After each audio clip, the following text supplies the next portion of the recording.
కూడి వచ్చిన ప్రతి ఒక్క బిడ్డల పట్ల నీకే వందనాలు స్తోత్రాలు తండ్రి.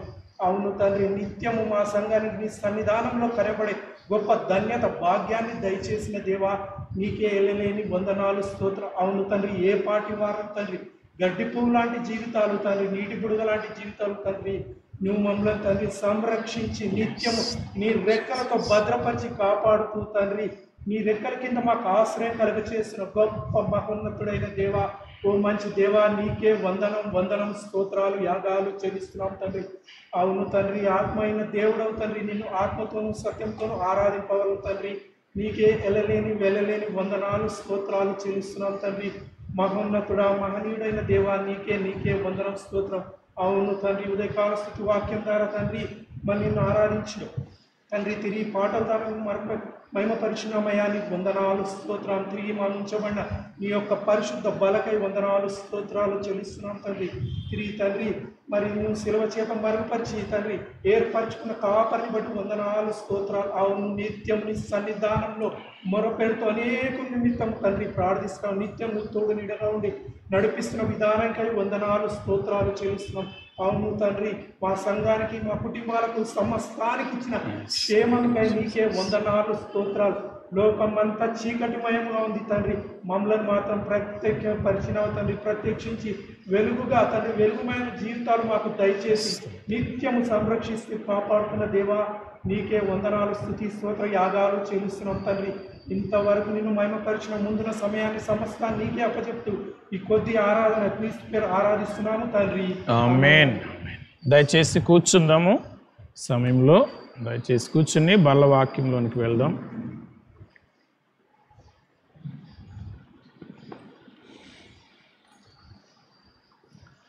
మత్తయి సువార్త 5వ అధ్యాయము 21వ వచనం నుంచి 24వ వచనం వరకు ఉన్న వాక్యాన్ని అందరము కలిసి చదువుకుందాం. మత్తయి సువార్త 5వ అధ్యాయము 21వ వచనం నుంచి 24వ వచనం వరకు అందరము కలిసి చదువుకుందాం.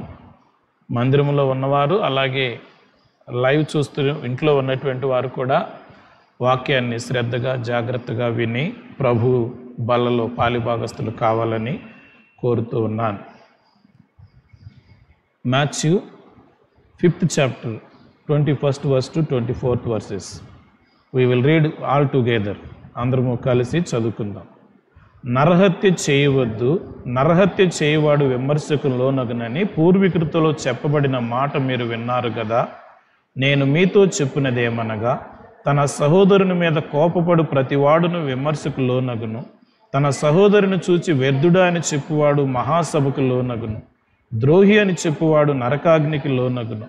కావున నీవు బలిపీఠమునొద్ద అర్పణమును అర్పించుచుండగా నీ మీద నీ సహోదరునికి విరోధం ఏమైనను కలదని అక్కడ నీకు జ్ఞాపకం వచ్చిన ఎడల అక్కడ బలిపీఠమును ఎదుటనే నీ అర్పణము విడిచిపెట్టి మొదట వెళ్ళి నీ సహోదరునితో సమాధానపడుము. అటు తరువాత వచ్చి నీ అర్పణము అర్పించుము. చిన్న ప్రార్థన చేసుకుందాం. స్తోత్రము నాయన, మీకు వందనాలు స్తోత్రాలు చెల్లిస్తూ ఉన్నాను.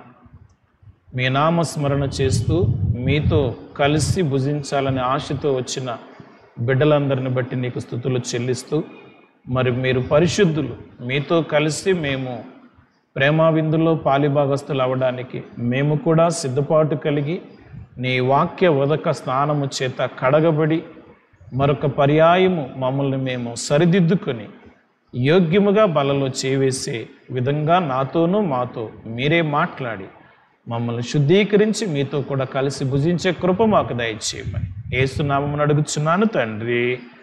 ఆమేన్. ప్రియ దేవుని సంగమా, దేవుని బిడ్డలారా, మందిరంలో ఉన్నటువంటి వారు, లైవ్ ప్రోగ్రాం వీక్షిస్తున్నటువంటి వారు, గృహాల్లో ఉన్నటువంటి వారు కూడా శ్రద్ధగా వాక్యాన్ని వింటూ బలను మీరు ఆచరించాలని లేక అనుసరించాలని ప్రభు పేరిట మీకు ఆనబెట్టుచు ఉన్నాను.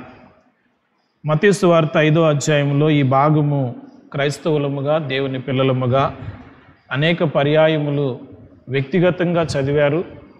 అలాగే సంఘములో బలారాధన సమయంలో కానీ మరి ఆయా సమయాలలో ఈ లేఖనాన్ని మనము చాలాసార్లు జ్ఞాపకం చేసుకున్నాం.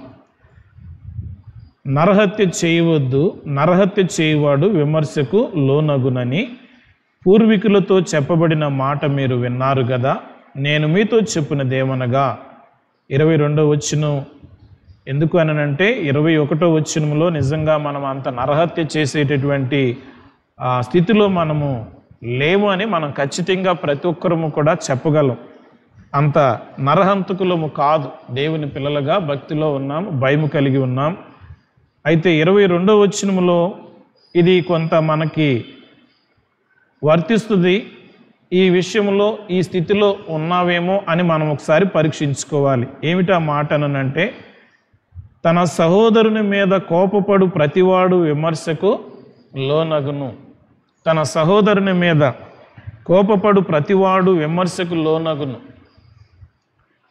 సహోదరులు అనగా కడుపున పుట్టినటువంటి, ఒకే తల్లి కడుపున పుట్టినటువంటి అన్నదమ్ములు కావచ్చు, ఒకే బలలో చేవేసేటటువంటి మనము కావచ్చు, లేక సమాజంలో నువ్వెవరినైనా ప్రేమిస్తూ ఉంటే వారు కూడా మనకి సహోదరులే. ప్రేమించినా ప్రేమించకపోయినా మానవ జాతిగా మనందరము ఒకరికొకరు సహోదరులము. కుటుంబ సభ్యుల్లో ఏదైనా వరుసలు పెట్టుకు పిలుచుకున్నా సహజంగా తెలియనటువంటి వాళ్ళని అందరినీ మనము సోదరా అని పిలుస్తాం, అన్న అని పిలుస్తాం, ఏంటి తమ్మి అని పిలుస్తాం. ఇలాంటి పిలుపులో కల్మషము లేకుండా, దోషము లేకుండా నిజమైన ప్రేమను కనబరిచేటటువంటి సహోదరులుగా మనం ఉన్నామా? ఈ విషయంలో మనం ఒకసారి యేసయ్యతో కలిసి భుజించడానికి వస్తున్నటువంటి మనము సహోదరుణ్ణి ప్రేమించగలిగితేనే బలను మనము ఆచరించాలి, లేక అనుసరించాలి. యేసు ప్రభు వారి యొక్క శరీరాన్ని తిని ఆయన రక్తమును పానం చేయాలి. ఒకవేళ ఆ సహోదర ప్రేమ మనలో లేకపోతే మనము దేవుణ్ణి ప్రేమించలేము అనేటటువంటి విషయాన్ని ఒకసారి మనము యోహాను గారు రాసినటువంటి మొదటి పత్రిక, యోహాను గారు రాసినటువంటి మొదటి పత్రిక 4వ అధ్యాయము చదువుతామా? యోహాను గారు రాసిన మొదటి పత్రిక 4వ అధ్యాయము 20వ వచనం. 20వ వచనం.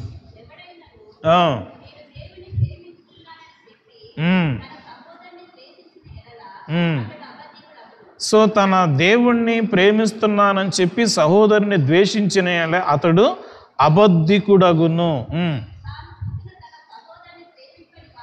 తాను చూసిన తన సహోదరుని ప్రేమింపనటువంటి వాడు, సో తాను చూడలేనటువంటి దేవుణ్ణి ప్రేమింపలేడు. దేవుని ప్రేమించువాడు తన సహోదరుని కూడా ప్రేమింపవలనను ఆజ్ఞను మనము దేవుని వలన పొంది ఉన్నాము. సహోదరుణ్ణి ప్రేమించాలనేటటువంటి సత్యము నీకు తెలిసింది. ఇది ఒక ఆజ్ఞ. ఏమిటి ఈ ఆజ్ఞ అనంటే, ప్రభువారి ద్వారా మనం పొందుకున్నటువంటి ఆజ్ఞ. నీ ప్రక్కనున్నటువంటి సహోదరుని నువ్వు ప్రేమించలేకపోతే కనబడని నన్ను నువ్వు ఎలా ప్రేమిస్తావు? నీ ఎదుట ఉండేటటువంటి సోదరుని ప్రేమించలేకపోతే పరమును కూర్చున్న నన్ను నువ్వు ప్రేమిస్తున్నావని చెబుతున్నావు అని అంటే అది అబద్ధము. ఎంత ఖచ్చితంగా చెప్తున్నాడంటే దేవుడు, ఈ వాక్యం మీకు చక్కగా అందరికీ అర్థమయ్యేలాగా, నాకు మీకు అందరికీ అర్థమయ్యేలాగా భక్తుడు రాశాడు. కనబడేటటువంటి సహోదరుని ప్రేమించకపోతే కనబడకుండా పరమందుండి మనల్ని ఆశీర్వదించేటటువంటి దేవుణ్ణి మనం ప్రేమిస్తున్నామని చెప్పడం అది అబద్ధం అవుతుంది.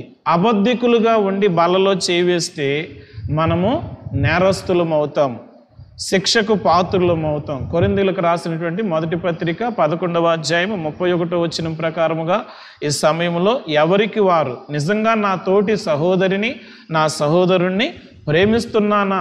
ఒకవేళ ప్రేమించకపోతే అబద్ధికుడినయ్యి దేవునికి ఆయాసం కలిగిస్తూ ఉన్నానా?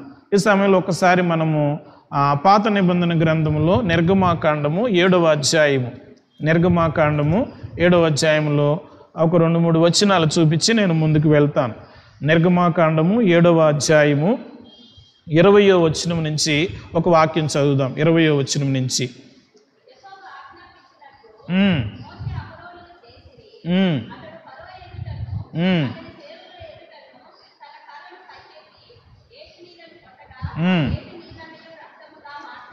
ఉమ్,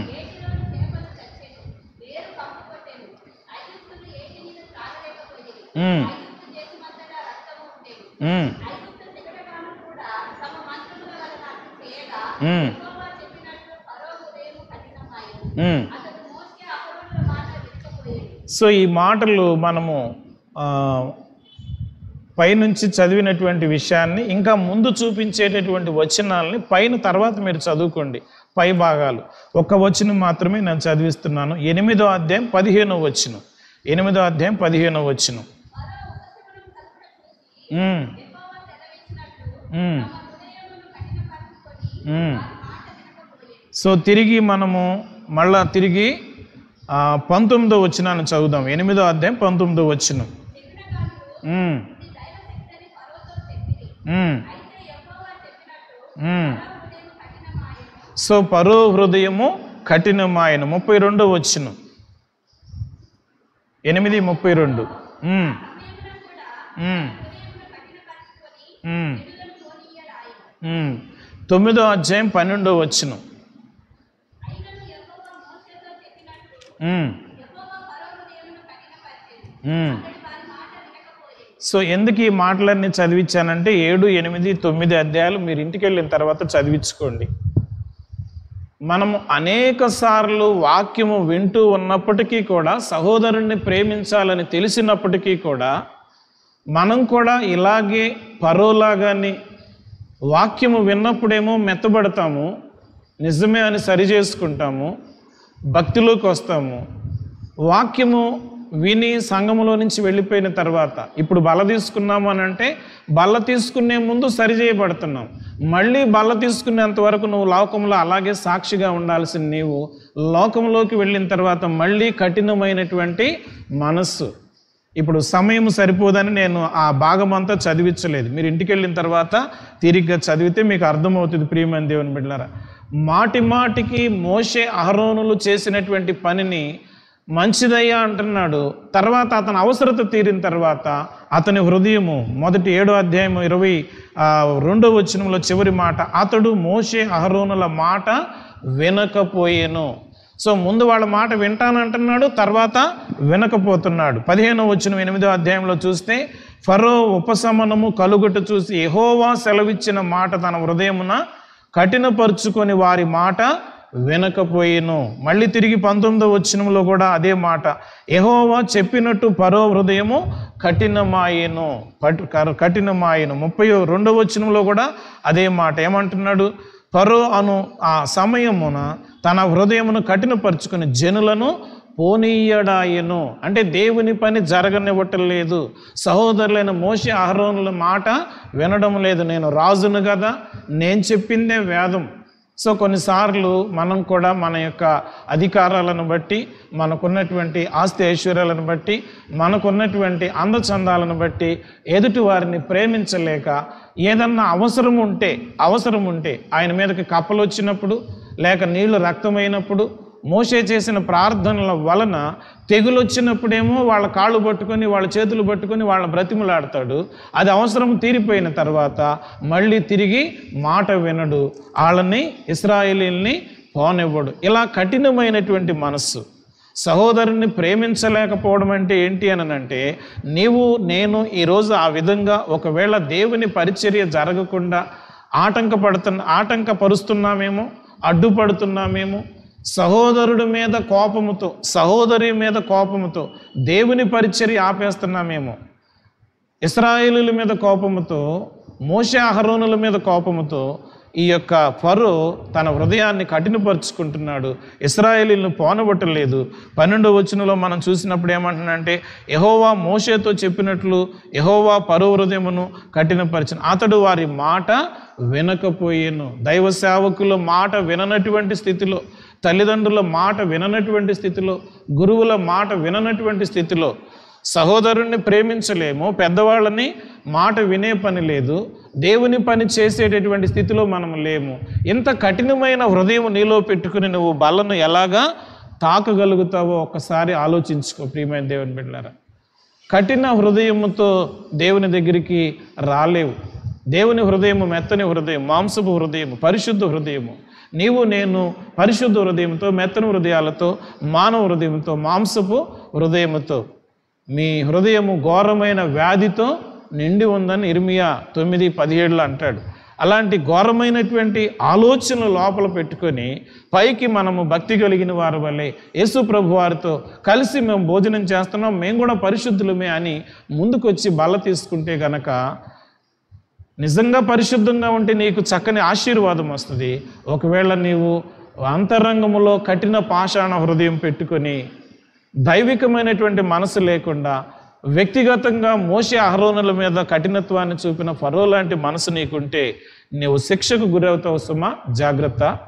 ఈ సమయంలో బలను సమీపించేటటువంటి మనం మందిరంలో కానీ గృహాలలో కానీ లైవ్ వీక్షిస్తున్న ప్రతి ఒక్కరూ, బలను సమీపిస్తున్న ప్రతి ఒక్కరూ వాక్యాన్ని గమనించి సహోదరులను ప్రేమిద్దాం. మానవ హృదయము, దేవుడిచ్చినటువంటి పరిశుద్ధ హృదయము, దైవ మనస్సుతో బలను సమీపించడానికి మనము దేవుని దగ్గర మన పాపం ఏదైనా ఉంటే ఒప్పుకొని పశ్చాత్తాపపడి, అయ్యా ఇప్పుడు వరకు నీ బిడ్డనే అయినా అప్పుడప్పుడు నేను కొంచెము నా యొక్క జీవితంలో అబద్ధికుడిగా ఉంటున్నాను, సహోదరుని ప్రేమించలేనటువంటి వాడిగా ఉంటున్నాను, ప్రేమించటం కాదు కఠినమైన మనసుతో వాళ్ళని ద్వేషిస్తున్నాను, నన్ను క్షమించండి అని ఒకవేళ నీ మనసు ఏదన్నా గద్దిస్తూ ఉంటే ప్రభు దగ్గరికి వచ్చి ప్రాధేయపడి అడిగి పశ్చాత్తాపము కలిగినటువంటి మనసు నీలో ఉంటే, నీకు మనసాక్షి ఆ విధంగా బోధిస్తే నువ్వు వచ్చి ప్రభుతో కలిసి బలలో చేయి వేయాలని మనవి చేస్తూ ఉన్నాను. యోహాను గారు రాసిన మొదటి పత్రిక 3వ అధ్యాయంలో 21వ వచనంలో, ప్రియులారా మన హృదయము మన యందు దోషారోపణ చేయని ఎడల దేవుని ఎదుట ధైర్యము కలిగి బలను తీసుకుందాం. ఒకవేళ నీ హృదయము దోషారోపణ చేస్తూ ఉంటే నీవు దూరంగానే ఉండు. దేవుని దగ్గరకు వచ్చి బలలో చేవేసి ఇర్మియా 1 కొరింథీ 11:31 వాక్యంని సొంతం చేసుకోవద్దని ప్రభు పేరట మనవి చేస్తూ ఉన్నాను. దయచేసి ఎవరికి వారు వ్యక్తిగతంగా నీ జీవితంలో సహోదరుని ప్రేమించగలుగుతున్నావా? లేక నువ్వు అబద్ధికుడుగా లేకుండా ఉన్నావా? నువ్వు కఠిన మనసు కాకుండా మెత్తని మాంసపు మనసు కలిగి దేవుని హృదయం కలిగి నువ్వు ఉన్నావా? పరీక్షించుకుని బలలో చేయాలని ప్రభు పేరట మిమ్మల్ని ఆహ్వానిస్తున్నాను. మరొక పర్యాయం చెబుతున్నాను, వ్యక్తిగతంగా నేను, నీవు అందరము కూడా ప్రభు సన్నిధిలో ప్రభువుకి ఇష్టంగా ఉన్నామా లేదా అని తెలిసి తప్పు చేయొద్దు. తెలవక పొరబడితే దేవుడు క్షమిస్తాడు, కానీ తెలిసి ఏం కాదని యథావిధిగా నువ్వు ఆ యొక్క శరీరమును, ఆ యొక్క రక్తమును పానం చేస్తే శిక్షకు గురవుతావు. ప్రియమైన దేవుని బిడ్డలారా, మనము మన జీవితంలో పాపం ఏమన్నా ఉంటే విడిచిపెట్టి పరిశుద్ధంగా ప్రభు బలలో పాలిభాగస్తులు అవుదాం. తలలు ఉంచుకుందాం, మోకరిల్లి ప్రార్థన చేసుకుందాం.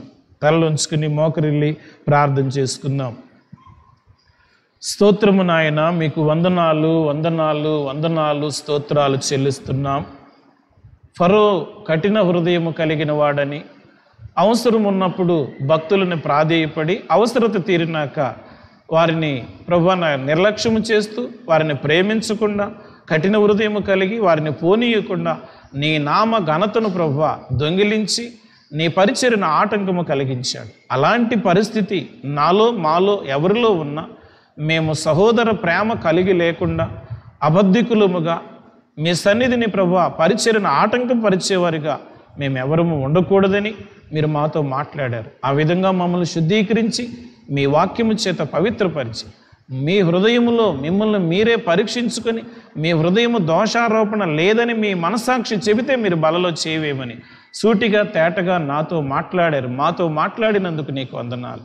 ఎబ్రీ 14:9 ప్రకారం మాలో ఉన్న నిర్జీవ క్రియలను తీసివేసి జీవము కలిగిన నీ యొక్క శరీరమును తిని మీ రక్తము పానం చేయట్లో మమ్మల్ని నడిపిస్తున్నందుకు వందనాలు స్తోత్రాలు చెల్లిస్తున్నాను. దయగలిగిన దేవా, మీరిచ్చినటువంటి ఈ యొక్క రొట్టె ద్రాక్షరసములు స్వీకరిస్తున్న ప్రతి బిడ్డ యోగ్యముగా బలలో చేవేసే కృప దయచేయండి. ఏ ఒక్కరూ అయోగ్యముగా సహోదరుని ప్రేమించకుండా అయ్యా మీ దగ్గరికి రాకూడదు. ఒకవేళ ఏదైనా దోషం ఉంటే అర్పణ అక్కడ పెట్టి మీరు మొదట వెళ్ళి సమాధానపడి మరలా వచ్చి అర్పణ అర్పించమన్నారు. అర్పణ అర్పించిన మీ శరీరమును తాకిన మేము పవిత్రులుగా ఉండాలని మాకు జ్ఞాపకం చేసినందుకు వందనాలు చెల్లిస్తూ, ఆ విధంగా వాక్యానుసారంగా కడగబడి నీ సన్నిధిలో నీతిమంతులమై పరిశుద్ధులమై బలను సమీపించే కృప మాకు దయచేసి మహిమ పొందుమని యేసు పరిశుద్ధ నామమున ఈ ప్రార్థన మీకు సమర్పించి అతివినయంగా బ్రతిమలాడి అడిగి వేడుకుంటున్నాం తండ్రి, ఆమేన్. పిమ్మట ఆయన ఒక రొట్టె పట్టుకుని కృతజ్ఞతాస్తుతులు చెల్లించి దాన్ని విరిచి వారికి ఇచ్చి, ఇది మీ కొరకు ఇవ్వబడుచున్న నా శరీరం, నన్ను జ్ఞాపకం చేసుకున్నట్టుకై దీనిని చేయడని చెప్పిన. ఆ ప్రకారమే భోజనమైన తర్వాత ఆయన గిన్నెయు పట్టుకుని, ఈ గిన్నె మీ కొరకు చెందింపబడుచున్న నా రక్తము వలనైన క్రొత్త నిబంధన.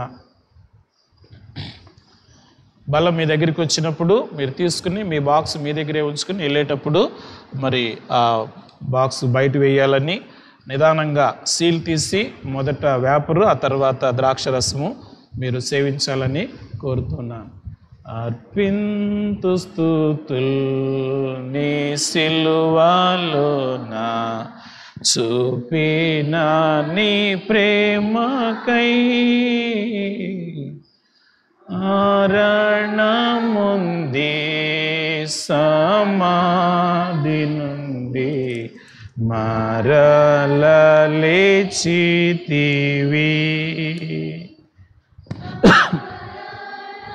ముంది సమాధి నుండి మరల లేచితివి, నీ లా కిరీటము పొంది కాళ్ళు చేతులు గ్రుచ్చబడి నీ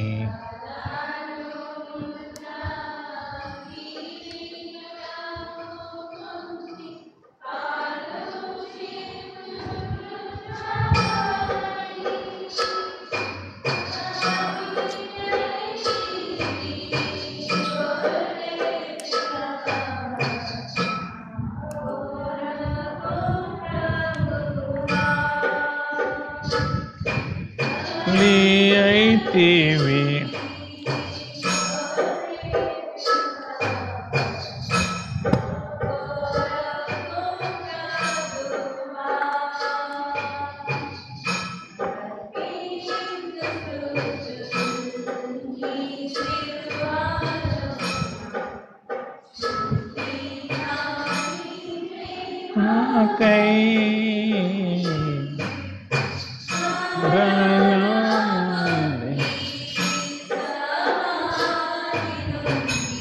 జోసఫ్ గారు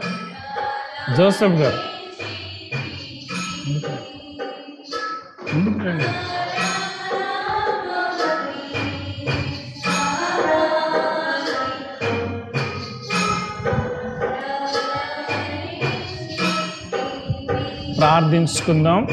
ప్రార్థన అయిన తర్వాత కానుకలు పడతాం. కానుకలు పట్టిన తర్వాత జోసఫ్ గారు ముందుకు వచ్చి కానుకల నిమిత్తం ప్రార్థన చేస్తారు. సిద్ధంగా ఉంటారని ముందుగా చెప్తున్నా. ప్రభువా నీకు స్తోత్రములు తండ్రి. ఈ సమయంలో బలను సమీపించిన ప్రతి బిడ్డను బట్టి మీకు వందనాలు స్తోత్రాలు చెల్లిస్తూ ఉన్నాను. నీ మహాకృపలో, నీ దయలో, నీ ప్రేమలో ఈ ఉదయకాలాన్ని నీ సన్నిధికి వచ్చి నీ శరీరమును తిని మీ రక్తమును పానము చేసిన ప్రతి బిడ్డను బట్టి మీకు వందనాలు. వాక్యం విని పరిశుద్ధులుగానే నీ వాక్యానుసారంగానే హృదయాలు శుద్ధీకరించుకొని మీతో కూడా కలిసి భుజించారని నమ్మి నీకు స్తోత్రాలు చెల్లిస్తున్నాను. వాక్యము విన్నప్పటికీ తొందరపడో అర్థము కాకో అవిధేయతతో నీ శరీరాన్ని తాకితే మేము శిక్షా అర్హులమే. నీ దాసుడిగా మీ బిడ్డల పక్షంగా మీ పాదములు పట్టుకుని బ్రతిమలాడుతూ మీ బిడ్డలను శిక్షించక మరొక పర్యాయము మీ బిడ్డలను క్షమించి యోగ్యులుగా బలను సమీపించిన బిడ్డలందరినీ దీవించినట్లు వారిని కూడా క్షమించి దీవించి మీ రాకడ వరకు మమ్మలను నిజమైనటువంటి భక్తులుగా వాడుకుంటూ మీరే మహిమ ఘనత ప్రభావములు ఆరోపించుకోమని మందిరములోనూ గృహాలలోనూ బలను సమీపించిన ప్రతి బిడ్డను నీ క్రొత్త నిబంధనలోకి వచ్చిన ప్రతి బిడ్డను దీవించమని, మిగిలిన రొట్టె ద్రాక్షరసములు రాలేక వెనకబడిన వారు చెదరగొట్టబడిన బిడ్డలకు గుర్తుగా ఉంచమని దీవించమని యేసునామమున అడిగి వేడుకుంటున్నాము తండ్రి, ఆమేన్.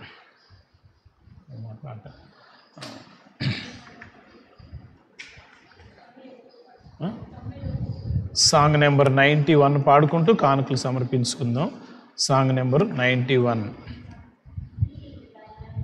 నీ గణము ప్రభు యేసునే, నీ దశమ భాగము నీయ వెన్నుదీతువా.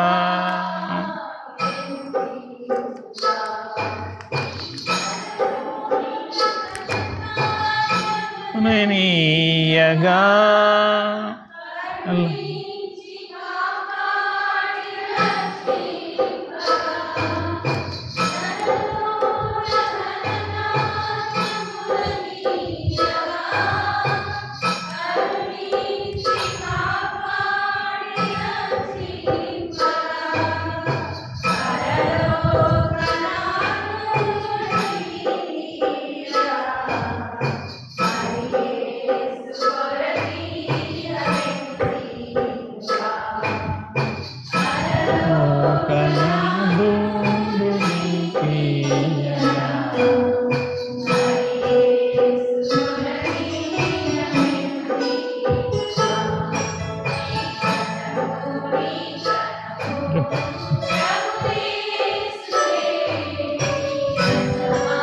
పర్లేదు.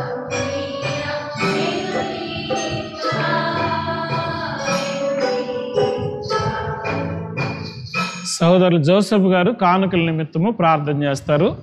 గృహాల్లో ఉన్నటువంటి వారు ప్రభు కోసం తీసిపెట్టిన కానుకలు మీరు సమయం ఉన్నప్పుడు ప్రతిరోజు ప్రార్థనా గోపురం ఉంటుంది. ఆ ప్రార్థనా గోపుర సమయంలో మీరు ఎప్పుడైనా వచ్చి మరి కింద ప్రార్థనా గోపురం జరుగుద్ది, తాళాలు తీసుకుని పైకి వచ్చి మీరు తీసిపెట్టిన కానుకలు ఎప్పుడైనా మీరు సమర్పించుకోవచ్చు. లేదా బ్యాంక్ అకౌంట్లో సంఘం యొక్క అకౌంట్ నెంబరు మీకు ఆల్రెడీ పెట్టారు. అట్లయినా సరే ఇళ్లలో ఉన్నటువంటి వారు కూడా మీ సమయాన్ని బట్టి అనుకూలతను బట్టి కానుకలు సమర్పించవచ్చు. కానుకలు సమర్పించిన ప్రతి బిడ్డను బట్టి దేవునికి వందనాలు తెలియజేస్తాం. ఇక్కడ అర్పించబడిన బిడ్డలు మరి గాబ్రియేల్ గారి కుమారుడు జ్ఞాని 5,700 కానుక పంపించాడు. గాబ్రియేల్ గారి కుమారుడు జ్ఞాని గాబ్రియేల్ గారి కుటుంబం నుంచి 5,700 రూపాయలు కానుక పంపించారు. వాళ్ళ కోసము అలాగే ఇక్కడ అర్పించినటువంటి వారందరి కోసం సహోదరుడు జోసెఫ్ గారు కానుకల నిమిత్తం ప్రార్థన చేస్తారు.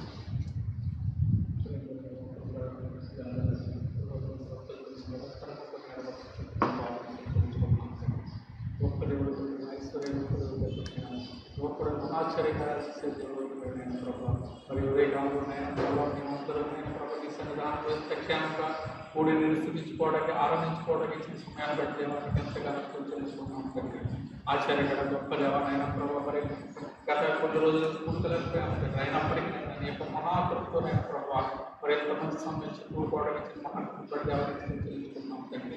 దైవ దేవాలయ ఆయా ప్రాంతాలు ఆయా దేశాలు నేను ఎక్కడైతే సూచిస్తున్నారో వారందరినీ నేను ప్రభావ ఆశీర్వదించండి ప్రభావ. మరి మీకు నైనా ప్రభావ మరి నేను అనేక మంది నైనా ప్రభావ దానికి ఆయన యొక్క ఈ యొక్క కోవిడ్ వైరస్ వల్ల రాలేకపోతున్నాం తండ్రి. మరి అందరినీ రావడానికి తెలుస్తుంది. మరి బిడ్డలందరూ మరింత ఈ యొక్క ఈ సమయంలో ఎంత స్వేచ్ఛగానైనా ప్రభావం సూచించుకోవడానికి కుటుంబ బిడ్డలు తెలుసుకున్నాం తండ్రి. మరి ఇక్కడ వచ్చిన బిడ్డలందరూ నాయన ప్రభావాన్ని కుటుంబ నాయన ప్రభావ మరి నీకు నాయన ప్రభావ ఈసారి నాయన ప్రభావ వారి వారి అర్పణలు కృతజ్ఞాపనలు నాయన ప్రభావ స్వేచ్ఛాత్మలు తీసుకొచ్చి ఈ సన్నిధానంతో ఆయన మీకు ఇచ్చి మాట్లాడుతుంది. వారందరూ నాయన ప్రభావ దూరంతగా ఫలింపచేయండి నాయన ప్రభావ. మరి నాయన ఇంకా నాయన ప్రభావ ఇవ్వలేని వారిని ఆయన వారికి మంచి మనసు తెలిసి ఇవ్వడానికి వారిని కృపను పొందుకోవడానికి ఇచ్చిన ఆయన ప్రభావ వారికి సహాయం చేయండి. గొప్ప దేవుడు సత్యవంతుడు ఆయన ప్రభావ ఇచ్చిన పాటలు వారిని దూరంతగా ఫలింపజేసి ఇచ్చిన పాటలు నేను సక్రమంగా నేను ప్రభావ వాడుకోవడానికి ఈ సన్నిధానంలో నేను ప్రభావ ఖర్చు పెట్టుకోవడానికి నేను ప్రభావ మా సంఘ పెద్దలందరితో మాకు ఆయన మంచి జ్ఞానం గురించి సహాయం చేయండి నేను ప్రభావ. మరి సంబంధించిన దేవాలయం చెల్లించుకుంటూ చేసే ప్రదర్శనమైన తెలిసిన థ్యాంక్ యూ బ్రదర్.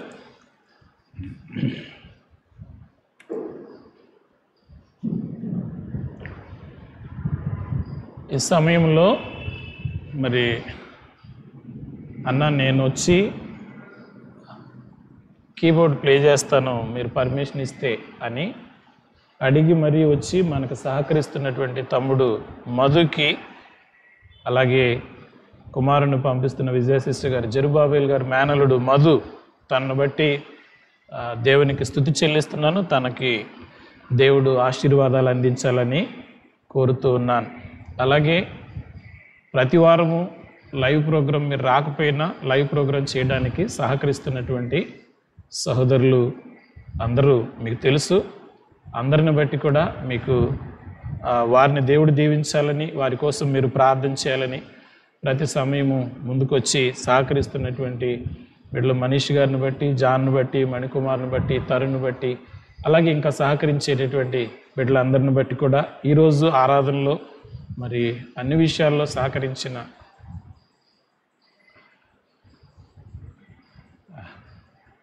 వినిపించట్లేదు.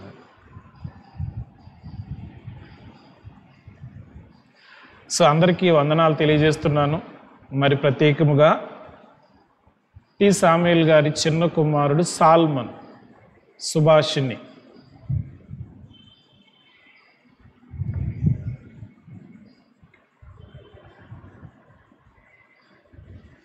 సుభాష్ని 5వ తారీఖు బుధవారం రోజు బీబీఆర్ హాస్పిటల్లో డెలివరీ అయ్యింది. చక్కని కుమార్తెని దేవుడు ఆమెకి ఇచ్చాడు. అందును బట్టి ఆ కుటుంబము సంఘానికి థ్యాంక్స్ చెప్తూ, ఎందుకంటే 9 మాసాలు సంఘం అంతా ప్రార్థన చేశారు. ప్రత్యేకంగా ప్రార్థన గోపుర పరిచర్యలో ఉన్నటువంటి ప్రార్థనా పరులు సంఘం అంతా అందరూ వాళ్ళ కోసం ప్రార్థన చేశారు. కనుక వారు మనందరికీ కూడా థ్యాంక్స్ చెప్తూ ఉన్నారు. అదే సమయంలో పుట్టినటువంటి పాప తల్లిని డిశ్చార్జ్ చేసిన పాపకి జాండీస్ ఉన్నాయని చెప్పేసి ఇంకా హాస్పిటల్లోనే ఉంది. నిన్న డిశ్చార్జ్ అన్నారు, కాలేదు. ఈరోజు దేవుని చిత్తమైతే డిశ్చార్జ్ చేసి ఇంటికి పంపించేలాగా, ఆ చిన్న పాపకి మంచి ఆరోగ్యం ఉండేలాగా సుభాష్ని నాకు ఫోన్ చేసి, సుభాష్ని సాల్మన్ ఫోన్ చేసి చెప్పినట్టు మాట ఏంటంటే, తనతో పాటు ఒక 4-5 హాస్పిటల్లో డెలివరీ అయితే ఇంకెంతోమంది అయి ఉంటారు. ఒక 4-5 పిల్లలు వీళ్ళ పాపలాగానే ఈ జాండీస్తో హాస్పిటల్లో ఉన్నారు. ఒక చిన్న పాప బాబు తెలీదు, బాగా సివియర్గా ఉంది అని చెప్పి వాళ్ళ కోసం ప్రార్థన చేయమని చెప్పారు. మనకు తెలిసి చెప్తున్నారు, తెలవనోళ్ళు చాలామంది ఇలాంటి చిన్నపిల్లలు, డెలివరీ అయినటువంటి తల్లులు, ఎవరికైనా అనారోగ్యాలు ఉన్న వారు అందరి కోసం ప్రార్థన చేద్దాం. ముఖ్యంగా మరి వైరస్ బారిన పడి అనేకులు మరణించారు. ఆ కుటుంబాలకి ఆదరణ కలగాలని పౌలు భక్తుడు అంటారు, కొలసీ పత్రిక 2వ అధ్యాయం 2వ వచనంలో, నా ముఖము ఎరుగిన వారి కోసం నేను ప్రార్థన చేశాను. మనకు తెలిసినా తెలవకపోయినా తోటి మానవుడిగా భూమి మీద శ్రమ అనుభవిస్తున్న ప్రతి మానవుని కోసం మీరు నేను అందరం కూడా ప్రార్థన చేయబద్దులమై ఉన్నాం. అంతేకాకుండా మనలందరినీ క్షేమంగా ఉంచినటువంటి దేవదేవునికి మనందరము ప్రతిదినము అనుదినము వ్యక్తిగతంగా కుటుంబముగా ఇలా మనం కూడిన సంఘముగా అందరము దేవునికి స్తుతి చెల్లించబద్దులమై ఉన్నాం. మరొకసారి అందరికి దేవునికి మనకిచ్చిన మంచి ఆరోగ్యాలు బట్టి దేవునికి స్తుతి చెల్లిద్దామా? Hallelujah, praise the Lord, hallelujah, praise the lord.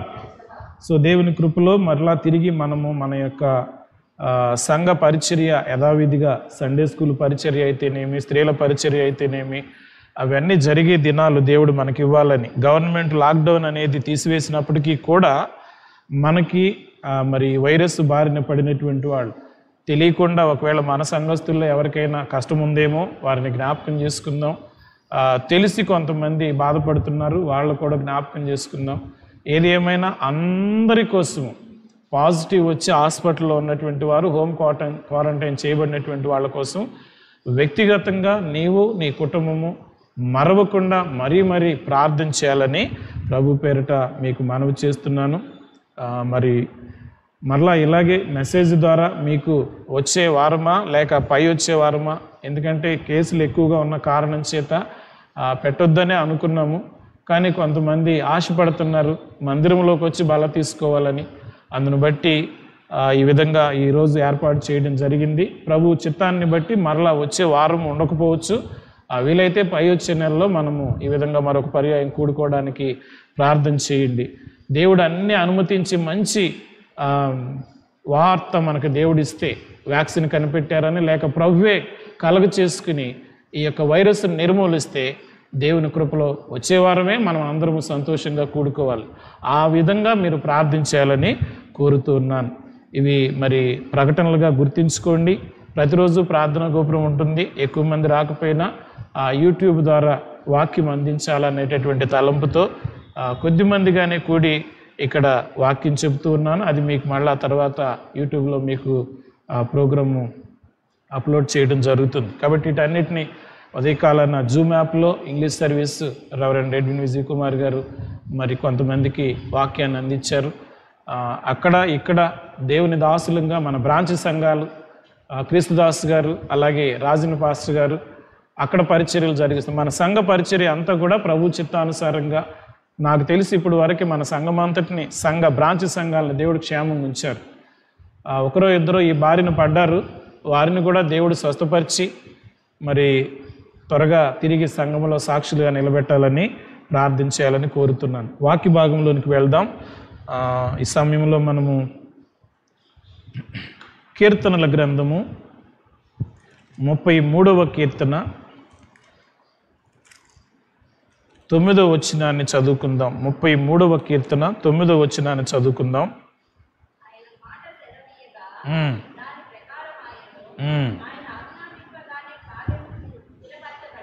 ఆయన మాట సెలవీయగా దాని ప్రకారం ఆయన దేవుడు మాట సెలవీయగా దాని ప్రకారం ఆయన ఆజ్ఞాపింపగానే కార్యము స్థిరపరచబడెను. ఒకసారి 147వ కీర్తన 15వ వచనము మరియు 18వ వచనం. 147వ కీర్తన 15వ వచనం మరియు 18వ వచనం.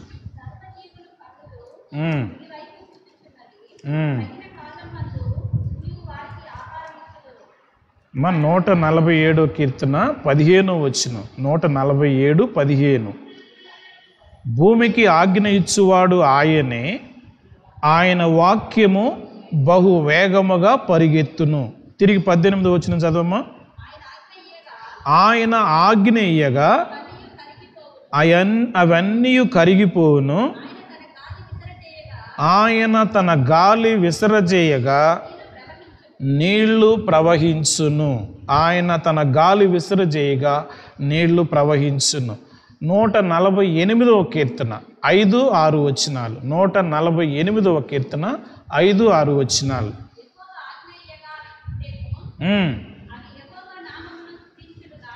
యెహోవా ఆజ్ఞయ్యగా అవి పుట్టెను, అవి యెహోవా నామమును స్తుతించునుగాక.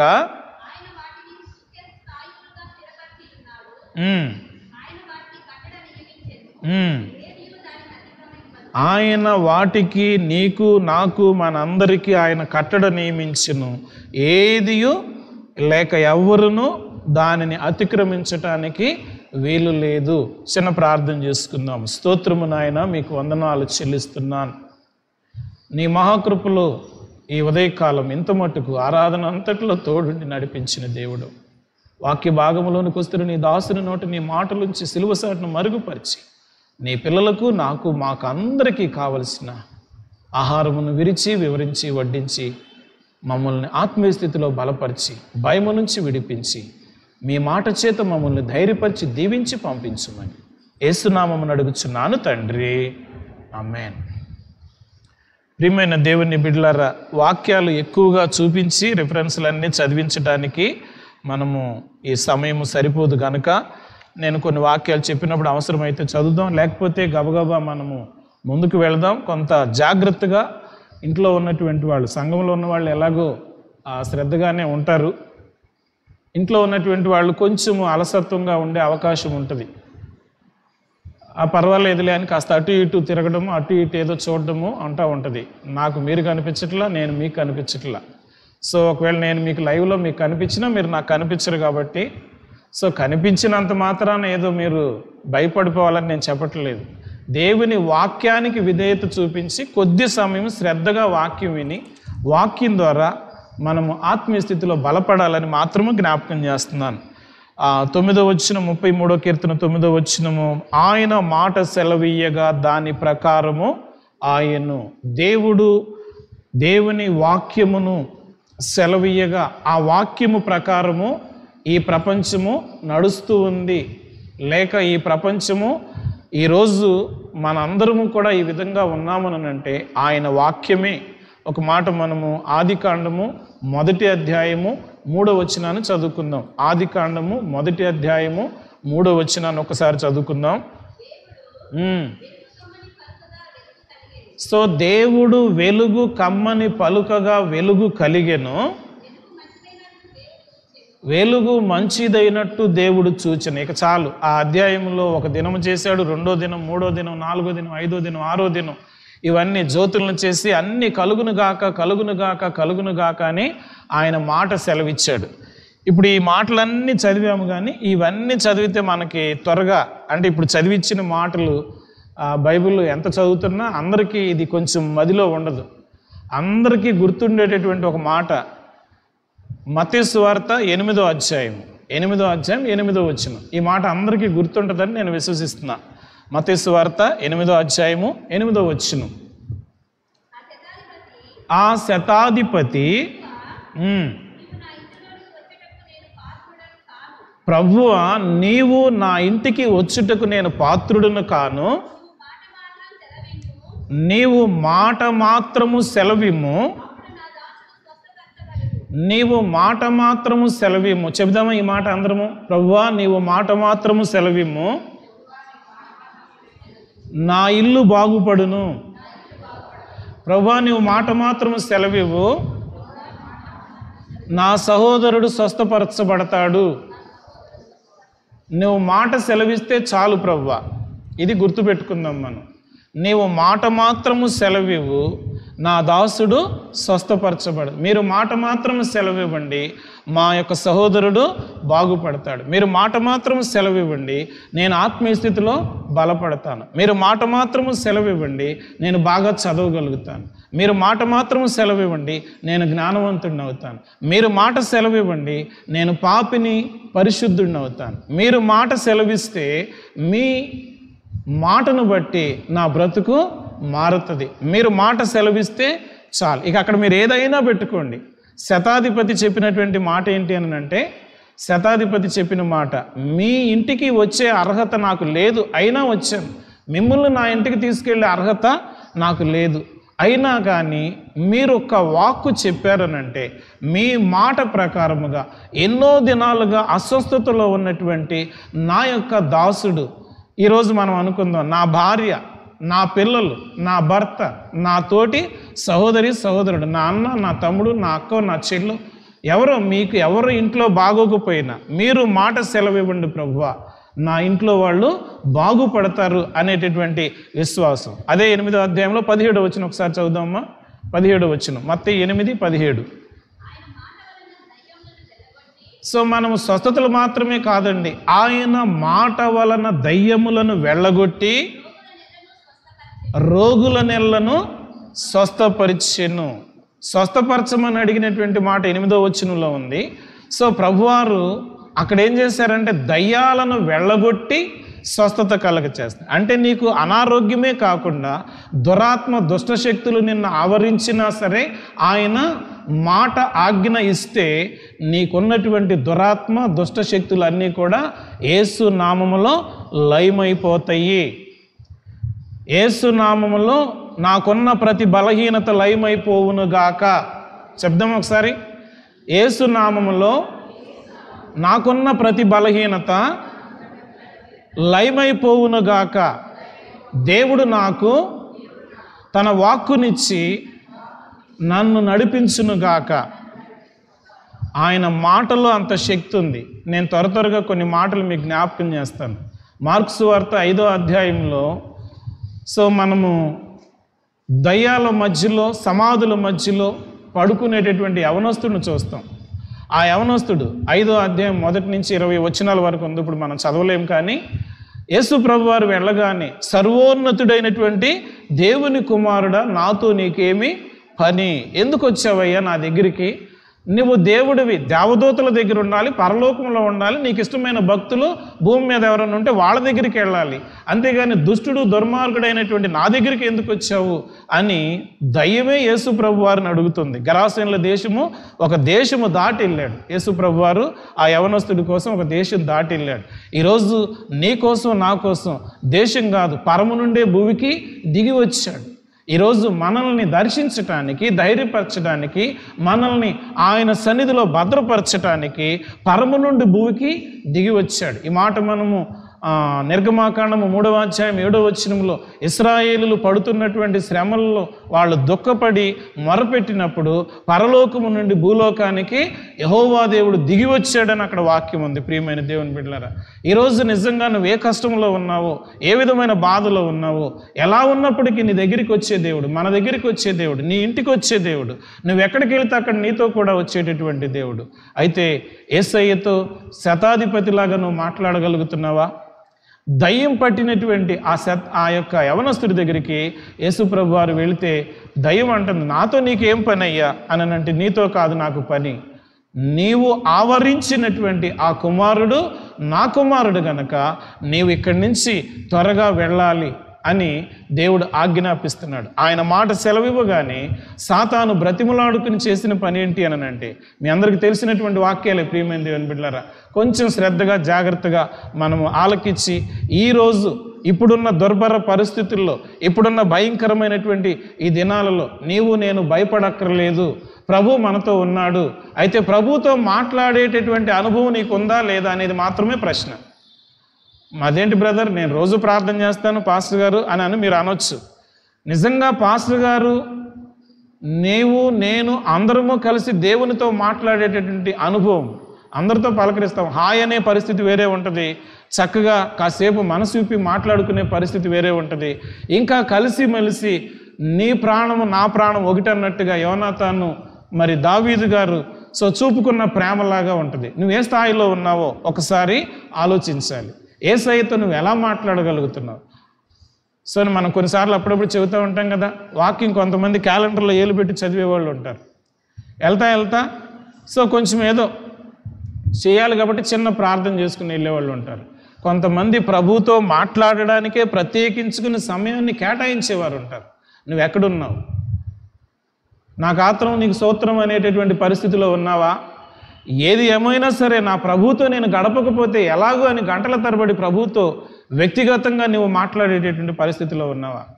ఒకసారి మనం ఆలోచిద్దాం. నువ్వు మాట మాత్రము సెలవిస్తే చాలు ప్రభువా, నీ దాసుడు నైనా నా ఇంట్లో ఉన్న నా దాసుడు స్వస్థత పొందుతాడు, నీ వాక్కును పంపించు అని యేసుప్రభు వారితో శతాధిపతి వెళ్ళి మాట్లాడుతున్నాడు. మీ దగ్గరికి వచ్చి అర్హత నాకు లేదు, అంత భక్తుడిని కాదు, అంత గొప్పవాడిని కాదు, మీరు పరిశుద్ధులని తెలుసు, అయినా మీరు దయగలిగిన దేవుడని నా యొక్క దాసుని యొక్క రోగాన్ని చూడలేక నీ దగ్గరికి వచ్చాను. ఈరోజు మన కుటుంబ సభ్యులే కాదు, మన చుట్టూ ఉన్నటువంటి రోగగ్రస్తులైనటువంటి వారి కోసం నువ్వు వెళ్ళి ప్రభుతో మాట్లాడేటటువంటి స్థితిలో నువ్వు ఉన్నావా? ఒకసారి మనము ఈ ఉదయకాలాన ప్రశ్నించుకుందాం. ప్రియమైనటువంటి దేవుని బిడ్డలారా, నీవు మాట మాత్రము సెలవిస్తే చాలు ప్రభువా. ఒకసారి మళ్ళీ 17వ వచనం చదవమ్మా. 17వ వచనం, ఆ మాట వలన, ఈ మాట గుర్తుపెట్టుకోవాలి మనం, ఆయన మాట వలన దయ్యములను వెళ్ళగొట్టి రోగుల నెల్లను అని అంటే రోగులందరినీ స్వస్థపరిచెను. ఈరోజు ప్రపంచంలో ఉన్న రోగులందరినీ దేవుడు స్వస్థపరచును గాక. కరోనా వచ్చిన వారందరినీ దేవుడు దర్శించును గాక. కరోనా వచ్చినటువంటి బిడ్డలు దేవుడితో మాట్లాడుదురు గాక. మాట్లాడే అనుభవం మనకు కావాలి. యేసయ్య దగ్గరికి వెళ్ళే అనుభవం మనకు కావాలి. ఆత్మీయ స్థితిలో నీవు నేను ఎదగాలి. ఆయన దయ్యాలు వెళ్ళగొట్టగలడు, చీకటి శక్తులు పారద్రోలగలడు, ఇంకేదో మంత్రశక్తులు శుద్రశక్తులు ఏదైనా ఎవడైనా నీకు చేసుంటే వాటన్నిటి నుంచి విడుదల ఇవ్వగలిగినటువంటి శక్తి, సామర్థ్యము, దైవత్వము ఆయనలో ఉన్నాయి. అయితే ఆయనతో మాట్లాడేటటువంటి సమయం నీకుందా? ఆయన దగ్గరికి వెళ్ళి ప్రాధేయపడేటటువంటి మనసు నీకుందా? ఆయన పాదాలు పట్టుకుని గోజాడేటటువంటి స్థితిలో నువ్వు ఉన్నావా? ఈ ఉదయాన్ని ఒకసారి మనం ఆలోచిద్దాం. ప్రియమైనటువంటి దేవుని బిడ్డలారా, నువ్వు మాట మాత్రము సెలవిస్తే చాలు ప్రభువా. మనం చదివినటువంటి కీర్తన భాగంలో ఉన్నటువంటి మాటలు మన జ్ఞాపకం. లోక నివాసులు అందరూ ఏమన్నారు? ఆయన మాట సెలవీయగా దాని ప్రకారము ఆయను. దయ్యాలు వదిలిపోవాలంటే అలాగే జరిగింది, తుఫాను ఆగిపోవాలంటే అలాగే జరిగింది. అయ్యా ఈ రక్తస్రావం ఆగిపోవాలనంటే అలాగే జరిగింది. ఎక్కడ ఏ రోగి ఆయన దగ్గరికి వెళ్ళినా ఇలా కావాలి అని అంటే, అయ్యా నేను ఎదురుగా వచ్చి మీ దగ్గరికి వచ్చి మాట్లాడేంత శక్తి నాకు లేదని చాటు నుండి వెనకాల వస్త్రపు చెంగు ముట్టినటువంటి 12 సంవత్సరాల రక్తస్రావము కలిగినటువంటి స్త్రీ హృదయాన్ని కూడా ఆయన ఎరిగిన వాడై ఆయనలో ఉన్నటువంటి శక్తిని పంపించి ఆమెలో ఉన్నటువంటి 12 సంవత్సరాల బాధని ఒక్క సెకండ్లో తీసేసినటువంటి మహాదేవుడు. ప్రైజ్ లార్డ్ అన్నమా, ప్రైజ్ ద లార్డ్, హల్లెలూయా. నీకు నాకు ఒకవేళ ఏ విధమైన బలహీనత ఉన్నా, మనందరం ఆరోగ్యంగా ఉన్నాం నేను అనుకుంటున్నాను. సో మనము పోయిన ఈ యొక్క లాక్డౌన్ ప్రారంభించినప్పుడు ఏ విధంగా ఉండాలనేది కొన్ని సూచనలన్నీ ఒక బ్యానర్ తయారు చేసాం. ఆ బ్యానర్ పెడితే అదంతా చదువుతారో లేదని నేను పెట్టిన మెసేజ్లోనే మీకు కొంచెం ఏదైనా బాగోకపోతే అని ఆ మాటలు పెట్టి రావద్దు అని చెప్పాను. అంటే ఆరోగ్యంగా ఉన్న వాళ్ళే రావాలి. ఎందుకంటే ఉన్న పరిస్థితిని బట్టి ఎవరన్నా ఒకళ్ళు తెలిసో తెలవకో అనారోగ్యంతో అనగా కరోనాతో ఇక్కడికి వస్తే మిగిలిన వాళ్ళందరికీ బాధ కలిగించకూడదని ఆ మాట క్లియర్గా పెట్టడం. మీకు తెలిసి కానీ తెలవక కానీ నాకు కానీ మనందరికీ ఏదైనా అనారోగ్య పరిస్థితి ఉంటే దేవునితో మాట్లాడే అనుభవంలో నువ్వు ఉంటే గనక కరోనా లేక మరొకటి ఏదొచ్చినా ఆయన మాట శాసిస్తే అది జరిగి తీరాల్సిందే. ఒకసారి మీకు 2వ రాజుల గ్రంథము కొంచెం జాగ్రత్తగా మనం అక్కడి నుంచి మత్తయి సువార్త 8వ అధ్యాయం 8వ వచనం 17వ వచనం నుంచి రాజుల 2వ గ్రంథము 4వ అధ్యాయము 38వ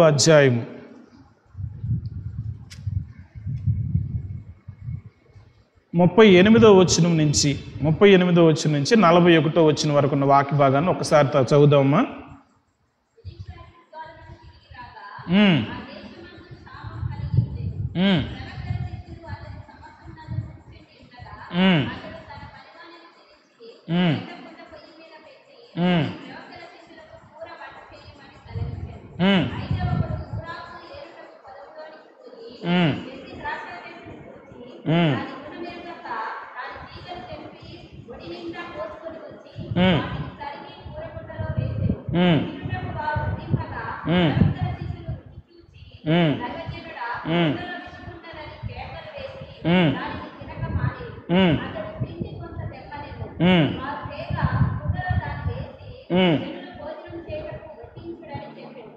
ఇక్కడ సో వడ్డింపగా కొండలో మరి ఏ జబ్బు కనిపింపకపోయేను. ఎందుకు? నీవు మాట మాత్రము సెలవివ్వు ప్రభు అని శతాధిపతి దగ్గర నుంచి ఎలీషా ప్రవక్త దగ్గరికి వచ్చాం. ఇక్కడ ఈ భాగం నేను కావాలని చదివించాను. మీరు కొంచెం శ్రద్ధగా జాగ్రత్తగా ఆలోచిస్తే సేవకులందరూ కలిసి భోజనం చేసే టైంలో నాలాంటి ఒక ఎర్రాయిన అరణ్యంలోకి వెళ్ళి ఏదో ఆకులు తెచ్చి అందులో వేసి అది విషమని తెలియదు, విషమని తెలియకుండానే అదేదో కాస్తంత కూర కలిసి వస్తుంది అనుకున్నాడో, రుచి వస్తుంది అనుకున్నాడో, లేకపోతే మనం కొంచెం సహోదరులు గ్రేవీ కోసం కాస్తంత మసాలాలు వేసినట్టు అనుకున్నాడో, మొత్తం మీద ఏదో వేసాడు, తెలియక చేశాడు. ఈరోజు కరోనా వచ్చినా సరే వాళ్ళకి తెలియట్లేదు, జనాల్లో తిరుగుతున్నారు. వాళ్ళకి తెలియదు, జనాల్లో తిరుగుతారు. అతను తెలియకుండా కొండల్లో ఆకులు వేస్తే ఆ ఆకులు విషమయ్యి తినేవారందరికీ తిన్న తర్వాత తింటూ ఉన్నప్పుడు చేదనిపించి బాధ అనిపించి రోగము వచ్చేస్తుంది, మనం చచ్చిపోతామనేటువంటి పరిస్థితిలోకి వాళ్ళు వచ్చారు. ఆ సమయంలో ప్రియమైన దేవుని బిడ్డలారా, యేసుక్రీస్తు ప్రభు వారు మాట సెలవిస్తే అన్నీ జరుగుతాయి. యేసు ప్రభు బిడ్డలైనటువంటి లేక ఆ తండ్రి అయిన దేవదేవుడు యెహోవా దేవుని యొక్క ప్రవక్తలైనటువంటి ఏలియా కానీ ఎలీషా కానీ ఇంకా ప్రవక్తలు అనేకులు ఉన్నారు, మీ అందరికీ తెలుసు.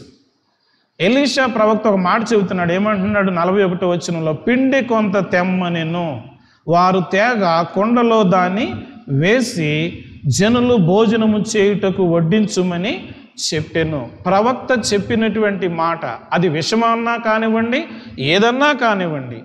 సో మిగిలినటువంటి సహోదరులు ప్రవక్త చెప్పారు, చేస్తున్నారు వాళ్ళు.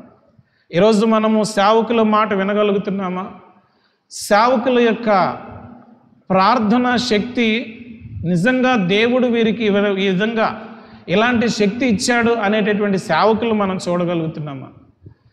సో మొదట మనము వినడము నేర్చుకోగలిగితే, లోబడడం నేర్చుకోగలిగితే, మనందరము దైవికంగా ఆలోచించగలిగితే దేవుని పిల్లలైనటువంటి ఆనాడు ప్రవక్తలు ఏ విధంగా వాడబడ్డారో ఈరోజు సేవకుల్లో కూడా దేవుడు ఆ కృపిస్తాడు. సో నేను ఎందుకు ఈ మాట జ్ఞాపకం చేస్తున్నానంటే, దేవుని మాట వలన అన్నీ జరుగుతున్నాయి అనేది 33వ కీర్తనలో మనము 9వ వచనంలో చదివాం. ఆయన ఏది ఆజ్ఞాపిస్తే అది జరుగుతుంది. ఇప్పుడు అదే శక్తి, ఒక మాట మీకు తెలవడం కోసం నేను చెప్తాను త్వరగా.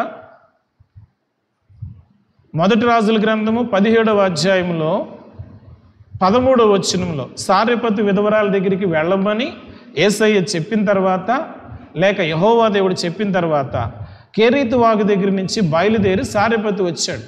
ఆ వచ్చేటప్పుడు ప్రభువారు ఒక మాట అంటాడనమాట. ఏమిటనంటే, నువ్వు సారెపతు విధవరాల దగ్గరికి వెళ్ళు, నేను నిన్ను పోషించమని ఆమెకు చెబుతాను అంటాడు. సో 9వ వచనం నుంచి అక్కడ అది ప్రారంభమవుతుంది. అలా చెప్పిన తర్వాత ఆయన వచ్చిన తర్వాత ఆమె దగ్గరికి వచ్చి, అమ్మ కొంచెం నీళ్ళు ఇవ్వు అని అంటే, నీళ్ళే కదా పర్వాలేదులే అని ఆవిడ ఇవ్వబోయింది. కాదమ్మా, ఇప్పుడు కాస్త ఆకలేస్తుంది, నాకు కొంచెము రొట్టె తీసుకుని రమ్మన్నాడు, నాకు కొంచెం భోజనం పెట్టమన్నాడు. అప్పుడు ఆమె చెబుతుంది, యెహోవా జీవము తోడు, దేవుని మీద ఒట్టేసి చెబుతున్నాను, మీరు చూస్తే ఒక గొప్ప దైవజనులాగా ఉన్నారు, మీ దగ్గర అబద్ధం ఆడితే నా పరిస్థితి మీకు అర్థమైపోతుంది. నేను అబద్ధం ఆడట్లేదు, నిజమే చెబుతున్నాను. పట్టెడు పిండి కొంచెము నూనె తప్ప నా దగ్గర ఏమీ లేవయ్యానంటే ఆయన అన్న మాట 13 వచ్చిన ఒకసారి చదవమ్మా. ఈ మాట మీరందరూ మనసును పెట్టుకుని తీసుకెళ్ళి ధ్యానం చేయాలని ఆశపడుతున్నాను. 1 రాజుల గ్రంథం 17వ అధ్యాయం 13వ వచనం. అప్పుడు ఏలియా ఆమెతో ఇట్లనెను, భయపడవద్దు. సో భయపడొద్దు, నీవు పోయి నేను చెప్పినట్లు చెయ్యము, అంతే చాలు. ఈ మాట నేను చెప్పినట్లు నువ్వు చెయ్యి, ఇక మిగిలిన విషయాలు ఏం ఆలోచించొద్దు. నిజమైన భక్తులు సేవకులు ఏదన్నా చెప్పినప్పుడు జాగ్రత్తగా ఆలకించగలుగుతారు. సేవకులు కూడా ఈ స్థాయి ఉన్న వాళ్ళకైతే విశ్వాసులు కూడా వింటారు. నేను ఖచ్చితంగా యథార్థంగా మీ ముందు నేను ఒప్పుకుంటున్నా, నేను అలాగున్నా, మీరు అలాగే ఉన్నారు.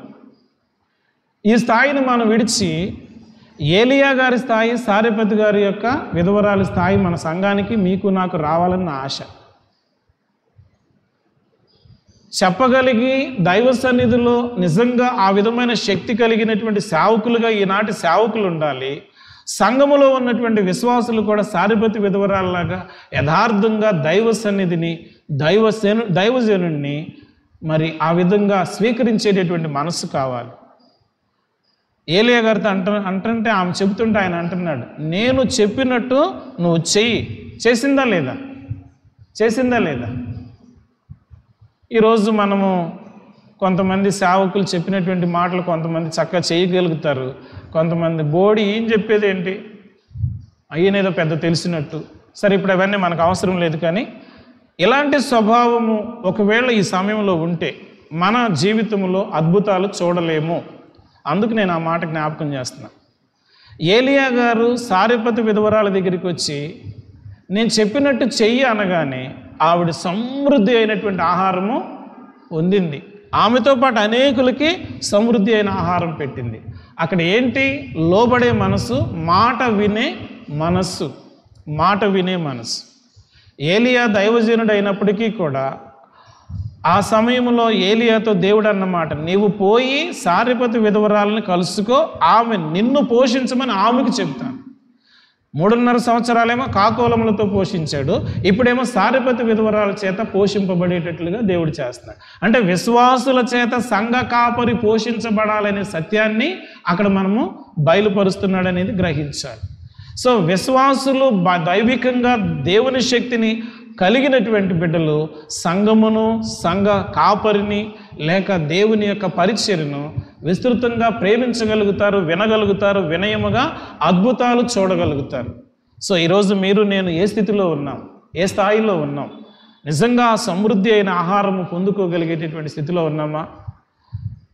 మరొక మాట మనము జ్ఞాపకం చేసుకున్నట్టయితే ప్రియమైనటువంటి దేవుని బిడ్డలారా, ఏలియా గారి దగ్గర నుంచి మనము ఒకసారి ఎలీషా దగ్గరికి వచ్చేస్తే 4వ అధ్యాయంలో మొదటి 7 వచనాల్లో కనుక మనం చూసినట్లయితే, ఎలీషా తన శిష్యుడైనటువంటి ఒక సేవకుని కుటుంబం దగ్గరికి వెళ్ళాడు. వెళ్ళిన తర్వాత ఆ సేవకుడు చనిపోయినటువంటి సందర్భంలో పాస్టమ్మ గారిని పలకరిస్తూ ఉన్నటువంటి సందర్భంలో పాస్టమ్మ గారు దుఃఖపడుతుంది, చాలా దుఃఖంలో ఏడుస్తూ, ఏంటి పరిస్థితి అని అంటే, అయ్యా భర్త చనిపోవడమే కాకోకుండా ఈ సమయంలో నాకు అప్పుల వాళ్ళు వచ్చి నా ఉన్న 2 పిల్లలు పట్టుకుని వెళ్ళిపోతామంటున్నారు. వాళ్ళని ఏ విధంగా నేను సంరక్షించుకోవాలో, నా భర్త అప్పు చేసిన మాట వాస్తవమే, వాళ్ళ దగ్గర డబ్బులు తీసుకున్న మాట వాస్తవమే, వాళ్ళకు మేము తిరిగి కట్టవలసినటువంటి మాట వాస్తవమే, కానీ ఈ సమయంలో నాకేం పాలు పోవట్లేదని ఆ యొక్క పాస్టమ్మ గారు దుఃఖపడుతూ ఉన్నటువంటి సమయంలో, ప్రియమైనటువంటి దేవుని బిడ్డలారా, మనం గమనించాలి. ఎలీషా గారు ఒక మాట చెప్పాడు. ఏమన్నాడనంటే, సరేనమ్మా, నీ బాధ నాకు అర్థమైంది, నీ స్థితిగతులు నేను గమనించగలను, ఇంతకీ అసలు నీ దగ్గర ఏమైనా ఉందా అని అంటే, నా దగ్గర ఏమీ లేదయ్యా. ఏమీ లేదా అంటే, ఉందయ్యా, నూనె కుండ ఒకటి ఉంది, నూనె కుండ. ఎందుకంటే యేసయ్య ఏదైనా ప్రతిసారి చేయడు. ఒక్క మాట ఆయన ఆజ్ఞాపిస్తే భూమి కలుగును గాక, ఆకాశము కలుగును గాక, పక్షులు కలుగును గాక, లేక మానవులు, ఇలా జీవితం అందరినీ కలుగును గాక, మానవుని ఒకరిని కలుగును గాక అనలేదు, మిగిలినవన్నీ కలుగును గాక. ఆ తర్వాత మనము అక్కడి నుంచి రీప్రొడక్ట్ చేసేటటువంటి జ్ఞానం దేవుడు మనకిచ్చాడు. ఇప్పుడు ఎలీషా గారు ఒక మాట అంటున్నాడు, అమ్మ నీ దగ్గర ఏదైనా ఉంటే అది నాకు ఇస్తే నేను ప్రార్థన చేస్తా, ప్రభు పేరట ఆశీర్వాదం వస్తుందని అంటే, ఆవిడ వెళ్ళి నిజంగా ఆ దుఃఖంలో కూడా, ప్రియమైన దేవుని బిడ్డలారా, జాగ్రత్తగా మనం ఈ స్థితిలో ఉన్నామా అనేది ఒకసారి ప్రశ్నించుకోవాలి. కొంచెము నూనె పట్టుకుని గదిలోనికి వెళ్ళి, మీరు ముందుగా ఎక్కడ దొరికితే అక్కడ దొరకగలిగిన కొండలన్నీ తెచ్చి ఉన్న కొంచెము నూనె కొండల్లో పోయమనంటే, ఖచ్చితంగా మీకు నాకైతే, మీ విషయం ఏమో నాకైతే, ఒక కొండలో నూనె ఇన్ని కొండల్లో ఏం పోస్తామయ్యా, పోస్తే ఏంటి లాభము ప్రశ్నించే పరిస్థితి. కానీ దైవజనుడు మాటకి విధేయత చూపించి కొడుకులు వెళ్ళి కొండల్లో ఇచ్చారు. ఆమె కొడుకులను తీసి లోపలికి వెళ్ళి తలుపు వేసుకుని దైవజనుడు ప్రార్థన చేసిన తర్వాత ఆయన చెప్పినట్టే వాళ్ళు చేశారు. ఆ తర్వాత ఆ కొండలన్నీ నింపబడిని, నూనె సమృద్ధిగా వాళ్ళకి కావలసినంత వచ్చి నిలిచిపోయింది. ఆ తర్వాత అప్పులు తీర్చుకుని మీరు వ్యాపారం చేసుకుని మీ జీవనాన్ని కొనసాగి. ఎందుకు ఈ విషయాన్ని నేను మీకు జ్ఞాపకం చేస్తున్నానంటే, నిజంగా దేవునికి లోబడేటటువంటి మనసు, పాస్టర్ గారు కాదు, దేవునికి లోబడే మనసు నీకు ఉంటే, నీ ఇంట్లో కొరత ఉంటే కొరతను దేవుడు తీరుస్తాడు, నీ ఒంట్లో జబ్బు ఉంటే జబ్బును దేవుడు తీసివేస్తాడు. సో నీ మీద ఎవరికైనా పగ ఉందనంటే పగ కలిగినటువంటి వారిని దరిదాపుకు రానివ్వకుండా ఆయన తన దూతలను కావలి ఉంచుతాడు. 37వ కీర్తన 4వ వచనం, 34వ కీర్తన 7వ వచనంలో, తన యెహోవా యందు భయభక్తులు గలవారు చుట్టూ దేవదూతలు కావలి ఉంటారని. నువ్వు దేవుని మాటకు లోబడేటటువంటి బిడ్డగా ఉన్నావా? ఈ ఉదయాన్ని ఒక్కసారి ఆలోచించిన ప్రియమైన దేవుని బిడ్డలారా. సో పగవాడు వచ్చాడు అని నేను అంటున్నాను, నేను పగవాళ్ళు రాకోకుండా. సో మనకి కరోనానే ఒక పెద్ద శత్రువు, కరోనానే పెద్ద శత్రువు, ఒక టీబీ పెద్ద శత్రువు, లేకపోతే ఒక ఎయిడ్స్ పెద్ద శత్రువు, ఏదో ఒక జబ్బు నీ శత్రువు నీ దగ్గరికి రాకుండా ఉండాలి అని అంటే నీవు దేవుని మాటకు విధేయత చూపగలిగినటువంటి స్థితిలో ఉన్నావు. అప్పుల పాలైన మాట వాస్తవమే, కానీ దైవజనుల్లో ఆయన ఒక ప్రవక్త, ఆ ప్రవక్త ప్రార్థించాడంటే, ఆయన మాట వింటే నా జీవితం బాగుపడద్దని తల్లి కొడుకులు లోబడ్డారు, విన్నారు. వాళ్ళు సమృద్ధిగా ఒక్క కొండలో నూనె అనేక కొండలలో పోశారు. లోపలికి వెళ్ళి తలుపేసుకుని మీరు ఈ పని చేయమన్నాడు.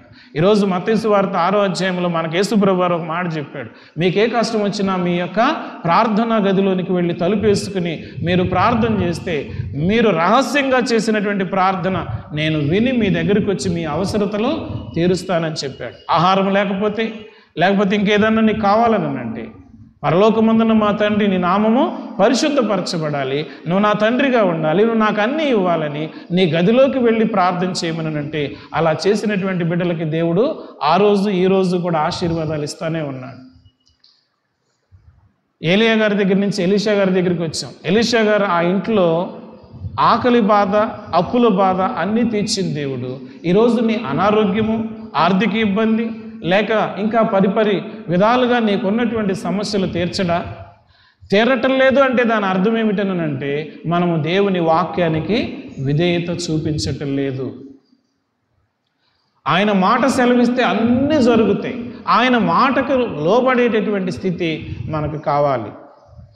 ఒకసారి 2వ అధ్యాయం చూడండి, రాజుల 2వ గ్రంథం 2వ అధ్యాయము, రాజుల 2వ గ్రంథం 2వ అధ్యాయం 20వ వచనం నుంచి చదవమ్మా. 20వ వచనం నుంచి.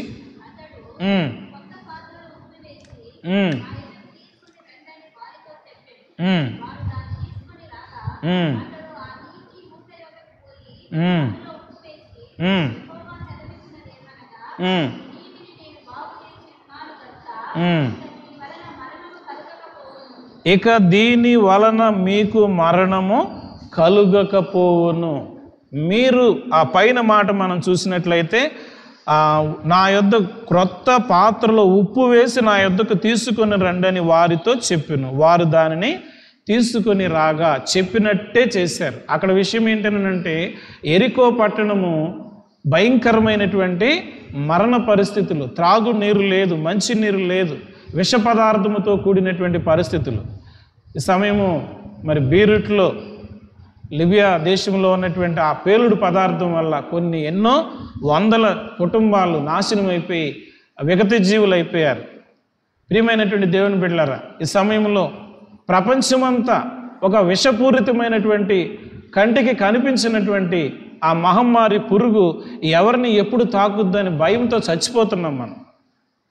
ఇలా చచ్చిపోతున్నటువంటి ఈ సమయంలో చచ్చిపోతున్నారు కొంతమంది బతికుండి కూడా చచ్చిపోయినంత ఆ భయము బాధకి గురవుతూ ఉన్నారు. కారణం ఏంటంటే, కరోనా ఎవరికి వస్తుందో ఏమవుద్దో, ఎప్పుడు వస్తుందో, పట్టుకుంటే తాకుద్ది, మాట్లాడితే తాకుద్ది. సో ఇక్కడ ఒకరు నడిచిన త్రోవలో నడిస్తే, ఎప్పుడన్నా ఉందండి మైక్ అన్నిసార్లు మనం స్ప్రే చేసుకోవడం, పరిస్థితి అలా వచ్చింది. ఎరుకో పట్టణ పరిస్థితి కూడా అలాగే ఉంది. అయితే అక్కడ ఒక మాట ఎలీషా ప్రవక్త అంటున్నాడు, అయ్యా, ఎలీషా ప్రవక్తతో వాళ్ళు చెప్పే మాట ఏంటంటే, మిగిలినటువంటి సేవకులు లేక అక్కడ పట్టణ ప్రజలు చూడడానికి అందంగా సుందరంగా కనబడుతుంది, కానీ ఈ పట్టణము నీరు మాత్రము త్రాగేదానికి విషమైపోయిందయ్యా, మమ్మల్ని ఏ విధంగానైనా రక్షించు అని ఎలీషా గారితో అంటే, ఎలీషా గారు ఒక మాట చెప్పాడు, అయ్యా, మీరు ఒక కొత్త కుండ తీసుకోండి, ఆ కుండలో కొంత ఉప్పేసి నా దగ్గరికి తీసుకురండి అని అంటే, సో ఆ కుండలో వారు చెప్పినట్టుగా ఆ మాట మనం చూసినట్లయితే ఏమంటున్నారు, ఉప్పు వేసి యెహోవా సెలవిచ్చినది ఏమనగా, ఈ మాట మీరు గమనించాలి, అందులో ఉప్పు వేసి యెహోవా సెలవిచ్చినది ఏమనగా, ఎలీషా గారు కాదండి, దేవుని కృప ఇక్కడ. ఉప్పు వేసి యెహోవా సెలవిచ్చినది ఏమనగా, ఈ నీటిని నేను బాగు చేసి ఉన్నాను. ఎవరు మాట్లాడుతున్నారు? యెహోవా దేవుడు మాట్లాడుతున్నాడు. ఎలీషా ప్రవక్త ద్వారా యెహోవా దేవుడు మాట్లాడు, మీరు ఉప్పేసి తీసుకురండి, నేను ప్రార్థన చేస్తా, మీ నీటిని నేను బాగు చేస్తానని దేవుడు మాట్లాడుతున్నాడు. అందుకే శతాధిపతి గ్రహించి, అయ్యా, నువ్వు మాట సెలవిస్తే చాలు, నా దాసుడు స్వస్థపరచబడి. ఈ ఎరుకో పట్టణస్తులు అందరూ ఏమడుగుతున్నారు అంటే, నువ్వు ఒక దైవజనుడు అయ్యా, నువ్వు చిన్న ప్రార్థన చేస్తే చాలు, యెహోవా దేవుడు ఈ నీటిని మారుస్తాడు. సో మీరు మనలాగానే ఆయన ప్రవక్త మీరు మార్చేస్తారంటే, యెహోవా దేవుడే స్వయంగా వచ్చి మార్చాడు అని ఎలీషా అక్కడ చెబుతున్నాడు. ఈరోజు మనము ఈ విశ్వాసం నిజంగా ఆ రోజు ఎరికో పట్టణంలో త్రాగునీరు లేక అలమటిస్తున్నటువంటి సమయంలో మరణానికి జోగినటువంటి వారిని ఒక చిన్న మాట చేత ఉప్పు వేసి కొత్త కుండలో నా దగ్గరికి తీసుకురండి అని అంటే, ఆ మాటకు లోబడి తీసుకొచ్చిన మాటను బట్టి ప్రజలు ప్రవక్త మాట వినిన కారణము చేత దేవుడే ఆ పట్టణాన్ని మరి నీటిని మంచి నీరుగా, చేదు నీరుని, ఇది మనకు బాగా ఎక్కడ అర్థమవుద్దని అంటే, నిర్గమాకాండము 15వ అధ్యాయము 22వ వచనం నుంచి 26వ వచనం వరకు మోషే గారు సో అక్కడ కూడా ప్రార్థన చేస్తాడు. సో అక్కడ కూడా మోషే గారు ప్రార్థన చేసినప్పుడు, ఏంటి ప్రభువా, మేము ఇలా అంతగా ప్రయాణంలో వచ్చాం, అక్కడ బల్లారాధనలో సమయం సరిపోదని నేను చెప్పలేదు. సో ఆయన కఠినుడుగా ఉండి చివరికి 14-15 అధ్యాయాలకు వచ్చేటప్పటికి, సో ఇశ్రాయేలును తరుముదామని సముద్రంలో మధ్యలోకి వచ్చి ఐగుప్తులు ఒక్కడు కూడా మిగలకోకుండా అందరూ సముద్రం పాలైపోయారు. సో అలాగే ఇక్కడ కూడా ఆ దాటి వచ్చిన తర్వాత ఒక మాట చదువుదామమ్మా. నిర్గమాకాండము 15వ అధ్యాయము 22వ వచనం నుంచి మనం చదివినట్లయితే,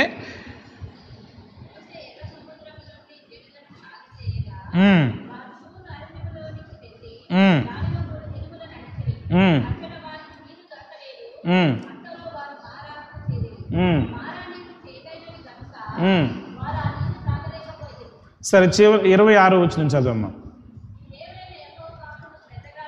యెహోవా వాక్కును శ్రద్ధగా విని ఆయన దృష్టికి న్యాయమైనది చేసి ఆయన ఆజ్ఞకు విధేయులై ఆయన ఇచ్చిన విధులు కట్టడలు ఆజ్ఞలు అన్ని అనుసరించిన ఎడల ప్రపంచములో అనేక మందికి వచ్చిన రోగములో ఏది కూడా నీకు రానియను. కొన్ని లక్షల మంది చనిపోయారు, కానీ చనిపోయినటువంటి వారి ఆ మరణ వార్త నీ దగ్గరికి రాకుండా ఉండాలని అంటే దేవుని యొక్క కట్టడలను న్యాయ విధులను అనగా దేవుని వాక్యమును ఒక మాటలో చెప్పాలంటే దేవుని మాట నీవు వినేవాడిగా ఉండాలి. మోషే గారు ప్రార్థన చేసినప్పుడు ఒక చెట్టును చూపించాడు. ఆ చెట్టు అయ్యా మారా అంటే ఇది చాలా చేదైనటువంటి పరిస్థితుల్లోకి వచ్చాము మేము, ఇక్కడ త్రాగడానికి నీరు లేదని అంటే మోషే ప్రార్థన చేస్తున్నాడు, అంటే దేవునితో మాట్లాడుతున్నాడు. ఒక చెట్టు చూసినప్పుడు ఆ కొమ్మ తీసి దానిలో నీళ్ళల్లో వేయగానే ఆ నీరు మంచి నీరు అయింది. ఈరోజు ఇన్ని అద్భుతాలు ఎలీషా దగ్గర లేక ప్రవక్తల దగ్గర. సో మనం ఇన్ని నేర్చుకుని ఈరోజు మన జీవితంలో యేసయ్య మాటకి విధేయత చూపిస్తే ఈరోజు నన్ను ఏ విధమైన రోగము, సో ఏ విధమైనటువంటి అప్పు, ఏ విధమైనటువంటి బలహీనత, ఏ విధమైనటువంటి అవమానము జరగకుండా కాపాడగలిగినటువంటి ప్రభు ఈరోజు నీతో మాట్లాడుతున్నాడు. నేను ఆజ్ఞాపిస్తే అన్నీ జరుగుతాయి. అయితే నా ఆజ్ఞకు నువ్వు లోబడుతున్నావా? నువ్వు వినగలుగుతున్నావా? శతాధిపతి విన్నాడు. శతాధిపతి గురించి యేసుప్రభు వారు చెప్పిన మాట ఏంటంటే, సో ఇశ్రాయేలీలలో కూడా వింత విశ్వాసాన్ని నేను చూడలేదు. సో నువ్వు వెళ్ళిన ఆయన నీ నమ్మిక చొప్పినా జరుగుద్ది అని అంటే ఇంటికి వెళ్ళి చూసుకుంటే సరిగ్గా యేసయ్యతో ఏ టైంతో మాట్లాడాడో అదే టైంలో ఆ అబ్బాయి అక్కడ బాగుపడ్డాడు. చరిత్ర చూస్తే ప్రియమైన దేవుని బిడ్డలారా, ఇన్ని అద్భుతాలు బైబిల్ గ్రంథంలో నీవు నేను నిత్యము చదువుతూ ఉన్నప్పుడు అయ్యా ఏలియా గారి పక్షాన చేసిన దేవుడు, ఎలీషా గారి పక్షాన చేసిన దేవుడు, వాళ్ళు ప్రవక్తలు వాళ్ళు చెప్పిన మాటలు వినగా ఆ యెరికో పట్టణ ప్రజలకి లేక ఇశ్రాయేలు ప్రయాణంలో మారా అనే ప్లేస్కి వచ్చినప్పుడు అక్కడ చేసినటువంటి అద్భుతము, లేక ఆ పాస్టమ్ గారి ఇంట్లో చేసినటువంటి అద్భుతం ఈరోజు నా జీవితంలో కావాలి. నేను నీ మాట వింటాను, మీకు లోబడతాను. నాకు పట్టిన దయ్యము నాకంటే నాకే కాకపోవచ్చు, మీకంటే మీకే కాకపోవచ్చు, ఎవరికైనా సరే నాకు పట్టిన, నా కుటుంబానికి పట్టిన, నా సంఘానికి పట్టిన, నా యొక్క ఆఫీసుకు పట్టిన, నా ఫ్యాక్టరీకి పట్టిన, లేదా నా వ్యాపారానికి పట్టిన బలహీనత ఏదైనా, దయ్యమైన భూతమైన ఏదైనా సరే, రోగమైనా సరే, దీని అంతటినీ కూడా నువ్వు శాసించి నీ మాటతో వెళ్ళగొట్టగలిగే శక్తి నీకు ఉంది కదా ప్రభువా. ఉప్పేయమంటే ఉప్పేశారు. ఉప్పు మనం గమనించినట్లయితే ప్రియమైన మత్తయి సువార్త 5వ అధ్యాయం 13వ వచనంలో ఉప్పు నిస్సారమైతే దేనికి పనికిరావు. క్రైస్తవుడైనటువంటి వాడు విశ్వాసంలో కోల్పోతే ఇక దేనికి పనికిరావు. నువ్వు ఉప్పు తీసుకుని వచ్చి దాంట్లో ఏమనంటే ఉప్పు నిలవ ఉంచేటటువంటి గుణము కలిగింది, సో బాగు చేసే గుణం కలిగింది. క్రైస్తవుడైనటువంటి వాళ్ళు ఇతరులకి మనము ఉపయోగకరంగా ఉండేటటువంటి వాళ్ళని ఉండాలి. సారెపతి విధవరాలు దైవజనుడి మాట వింది, అనేకులకు ఆహారం తన ఇంటి నుంచి సమృద్ధి అయిన ఆహారం అందించింది. సో నూనె కుండల్లో నూనె దైవజనుడు చెప్పినట్టు చేయగా ఆ నూనె వాళ్ళ ఆకలి తీర్చి, వాళ్ళ అప్పులు తీర్చి, వాళ్ళ అవసరతలు తీర్చి ఈరోజు వారి యొక్క గొప్పతనాన్ని మనం జ్ఞాపకం చేసుకున్నాం. ప్రియమైనటువంటి దేవుని బిడ్డలారా, సో మనము మత్తయి సువార్త 8వ అధ్యాయం 8వ వచనం 17వ వచనం మన జీవితంలో మనకు సొంతం కావాలి అని అంటే, సో మనము మత్తయి సువార్త 14వ అధ్యాయము మరి 14వ వచనం నుంచి లేక అక్కడ చూస్తే యేసుక్రీస్తు ప్రభువారు 5 రొట్టెలు 2 చేపలు అనేక మందికి భోజనంగా పెట్టాడు. యోహాను సువార్త 2వ అధ్యాయంలో నీళ్లను ద్రాక్షరసంగా 11 వచనాల్లో మొదటి 11 వచనాలు అవన్నీ ఎక్కడ జరిగినాయంటే, మమ్మీ నా సమయం ఇంకా రాలేదు అని అంటే అమ్మగారు వెళ్ళి చెప్పింది, అయ్యా నా కుమారుడు చెప్పినప్పుడు ఆయన చెప్పింది మీరు చేయండి.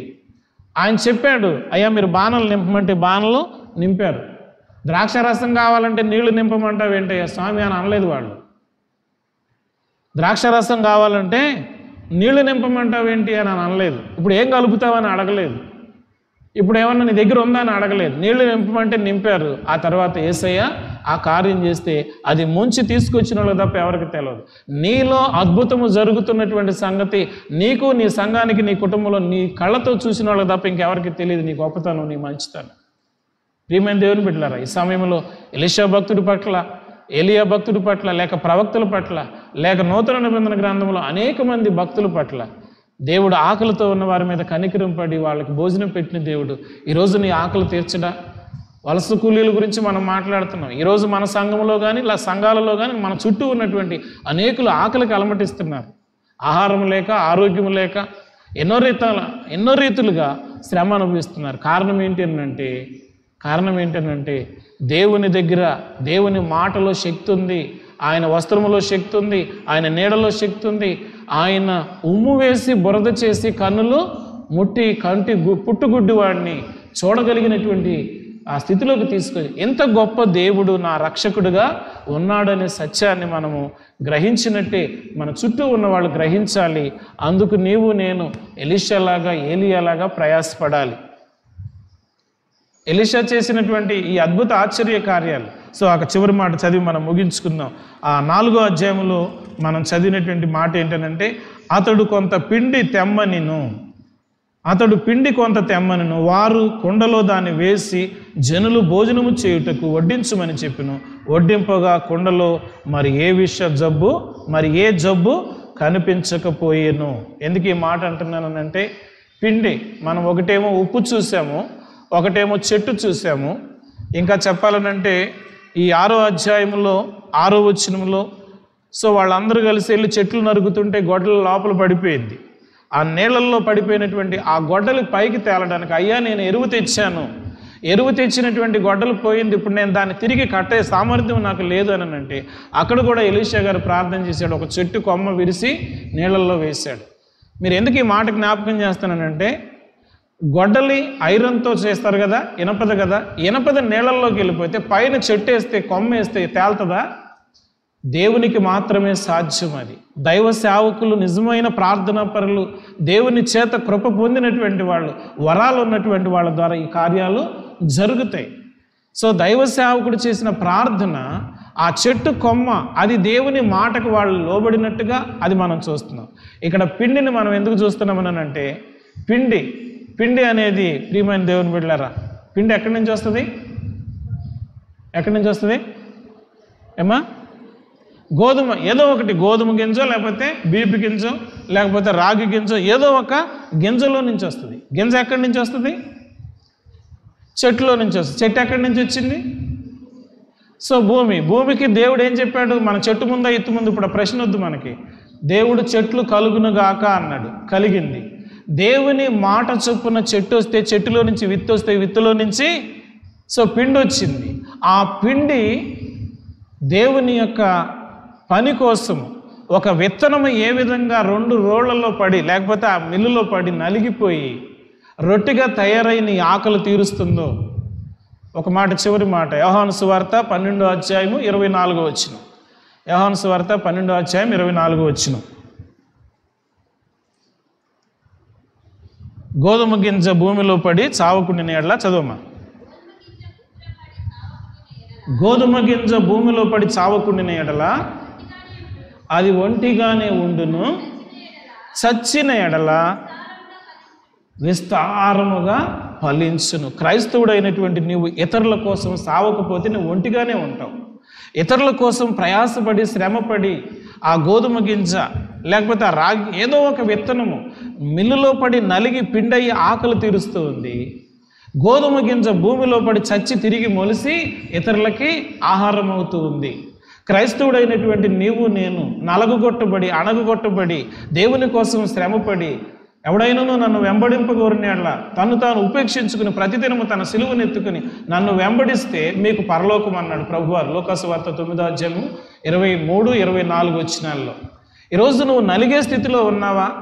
లేక ఇంకా అతిశయముతో, గర్వంతో, నాకున్న పొజిషను, నాకున్న అందము, నాకున్న ఆస్తి, నాకున్నటువంటి సో ధనధాన్యాలు, నాకున్నటువంటి పేరు ప్రఖ్యాతులు, నాకున్న పలుకుబడి అనే స్థితిలో ఉన్నావా?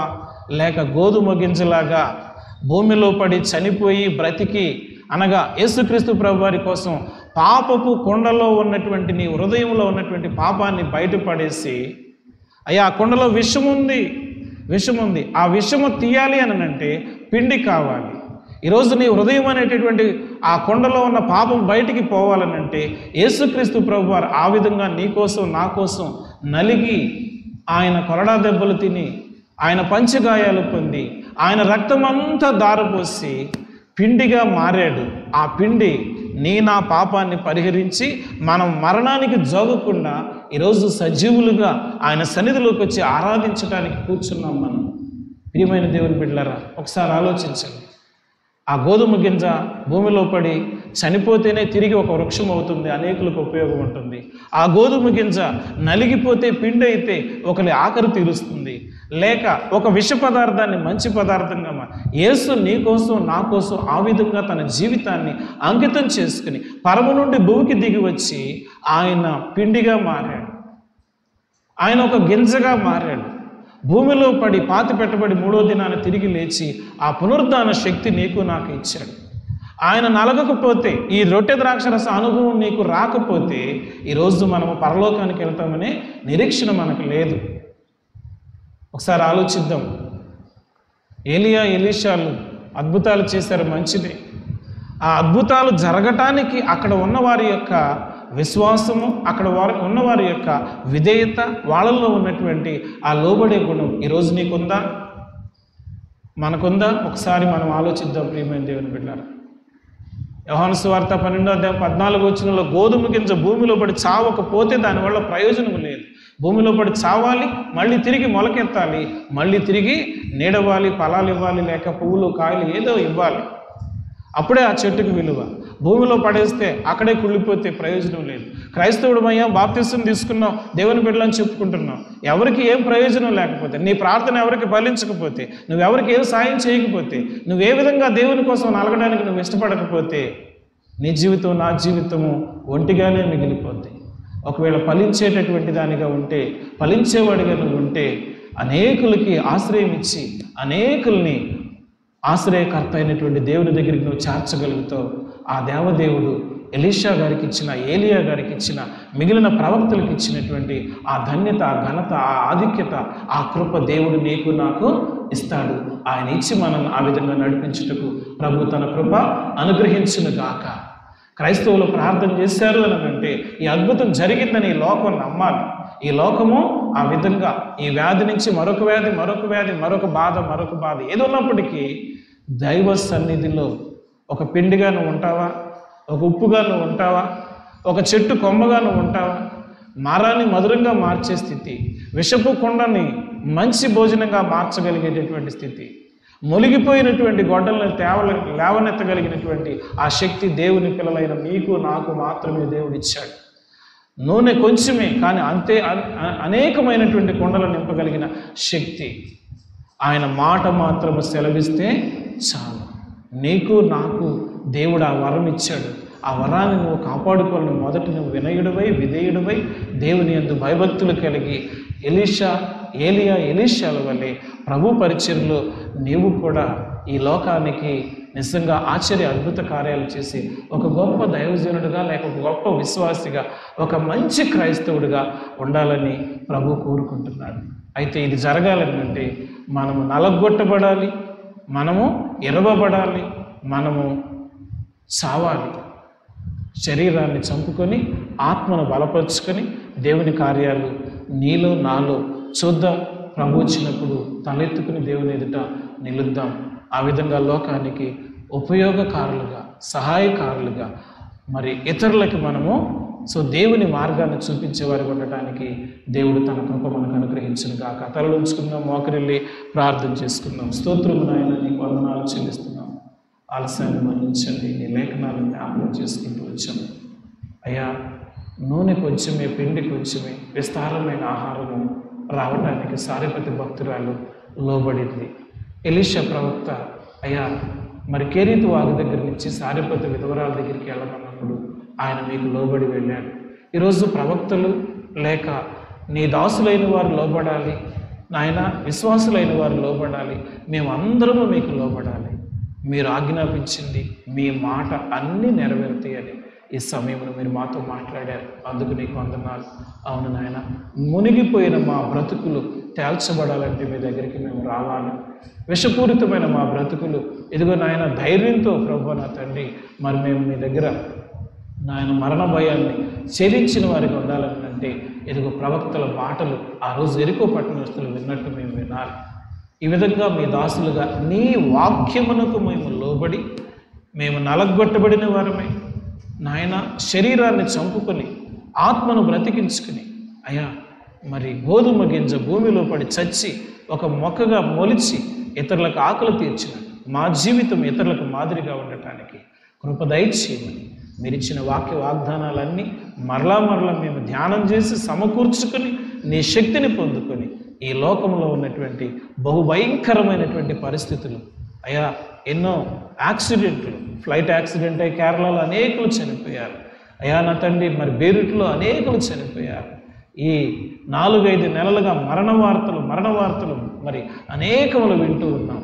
ఈ మరణకరమైన పరిస్థితుల్లో నుంచి నీ పిల్లలైనటువంటి కోట్ల కొలది ప్రజలు ప్రార్థిస్తూ ఉండగా ప్రపంచానికి, దేశానికి, రాష్ట్రానికి శాంతిని, సమాధానాన్ని, ఆరోగ్యాన్ని, ఆనందాన్ని అనుగ్రహించి మీరే మహిమా ఘనత ప్రభావములు ఆరోపించుకోమని ఈ దీనదాసుని ప్రార్థనకి సంపూర్ణ చేర్చుకోమని మరి బీబీఆర్ హాస్పిటల్లో ఉన్నటువంటి తల్లి బిడ్డలు అందరూ క్షేమంగా ఇంటికి చేరి నేను స్తుతించే భాగ్యం సుభాష్ని తన బిడ్డను మీరు జ్ఞాపకం చేసుకుని మహిమ పొందుమని మా సంఘంలో మాకు తెలియక ఒకవేళ తెలిసి ఎవరైనా ప్రభా మరి పాజిటివ్లో కేసు వచ్చిన వారు ఉంటే వారిని జ్ఞాపకం చేసుకుని వారికి స్వస్థత, సత్య, సమాధాన సమృద్ధిగా కలవచ్చు.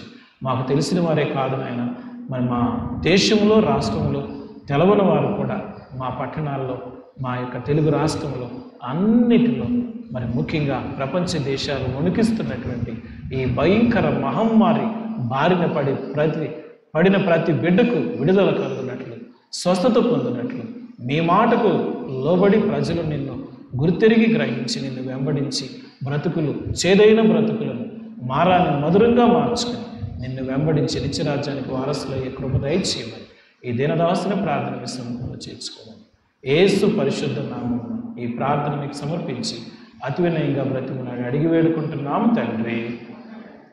తండ్రి అయిన దేవుని ప్రేమ, మన ప్రభు అయినటువంటి యేసుక్రీస్తు కృప, పరిశుద్ధాత్మని యొక్క అన్యోన్య సహవాసం ఇప్పుడు ఎల్లప్పుడు సదా మాకు తోడయండి నడిపించునుగాక. ఎంత మంచి దేవుడవేసయ్యా, ఎంత మంచి దేవుడవేసయ్యా, చింతలన్నీ తీరేనయ్యా నిన్ను చేరగా. ఎంత మంచి దేవుడవేసయ్యా, నా చింతలన్నీ తీరేనయ్యా నిన్ను చేరగా. ఎంత మంచి దేవుడవేసయ్యా. అందరికీ వందనాలమ్మా. దేవుడు మిమ్మల్ని దీవించునుగాక.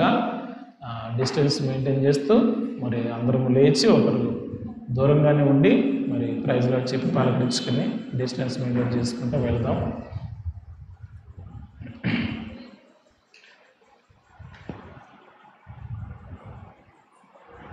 షేక్ హ్యాండ్లు దగ్గరికి రావడం వద్దండి, దూరంగానే వెళ్ళిపోండి. క్షేమంగా వెళ్ళండి. మళ్ళీ తిరిగి దేవుని సన్నిధిలో క్షేమంగా కలుసుకుందాం.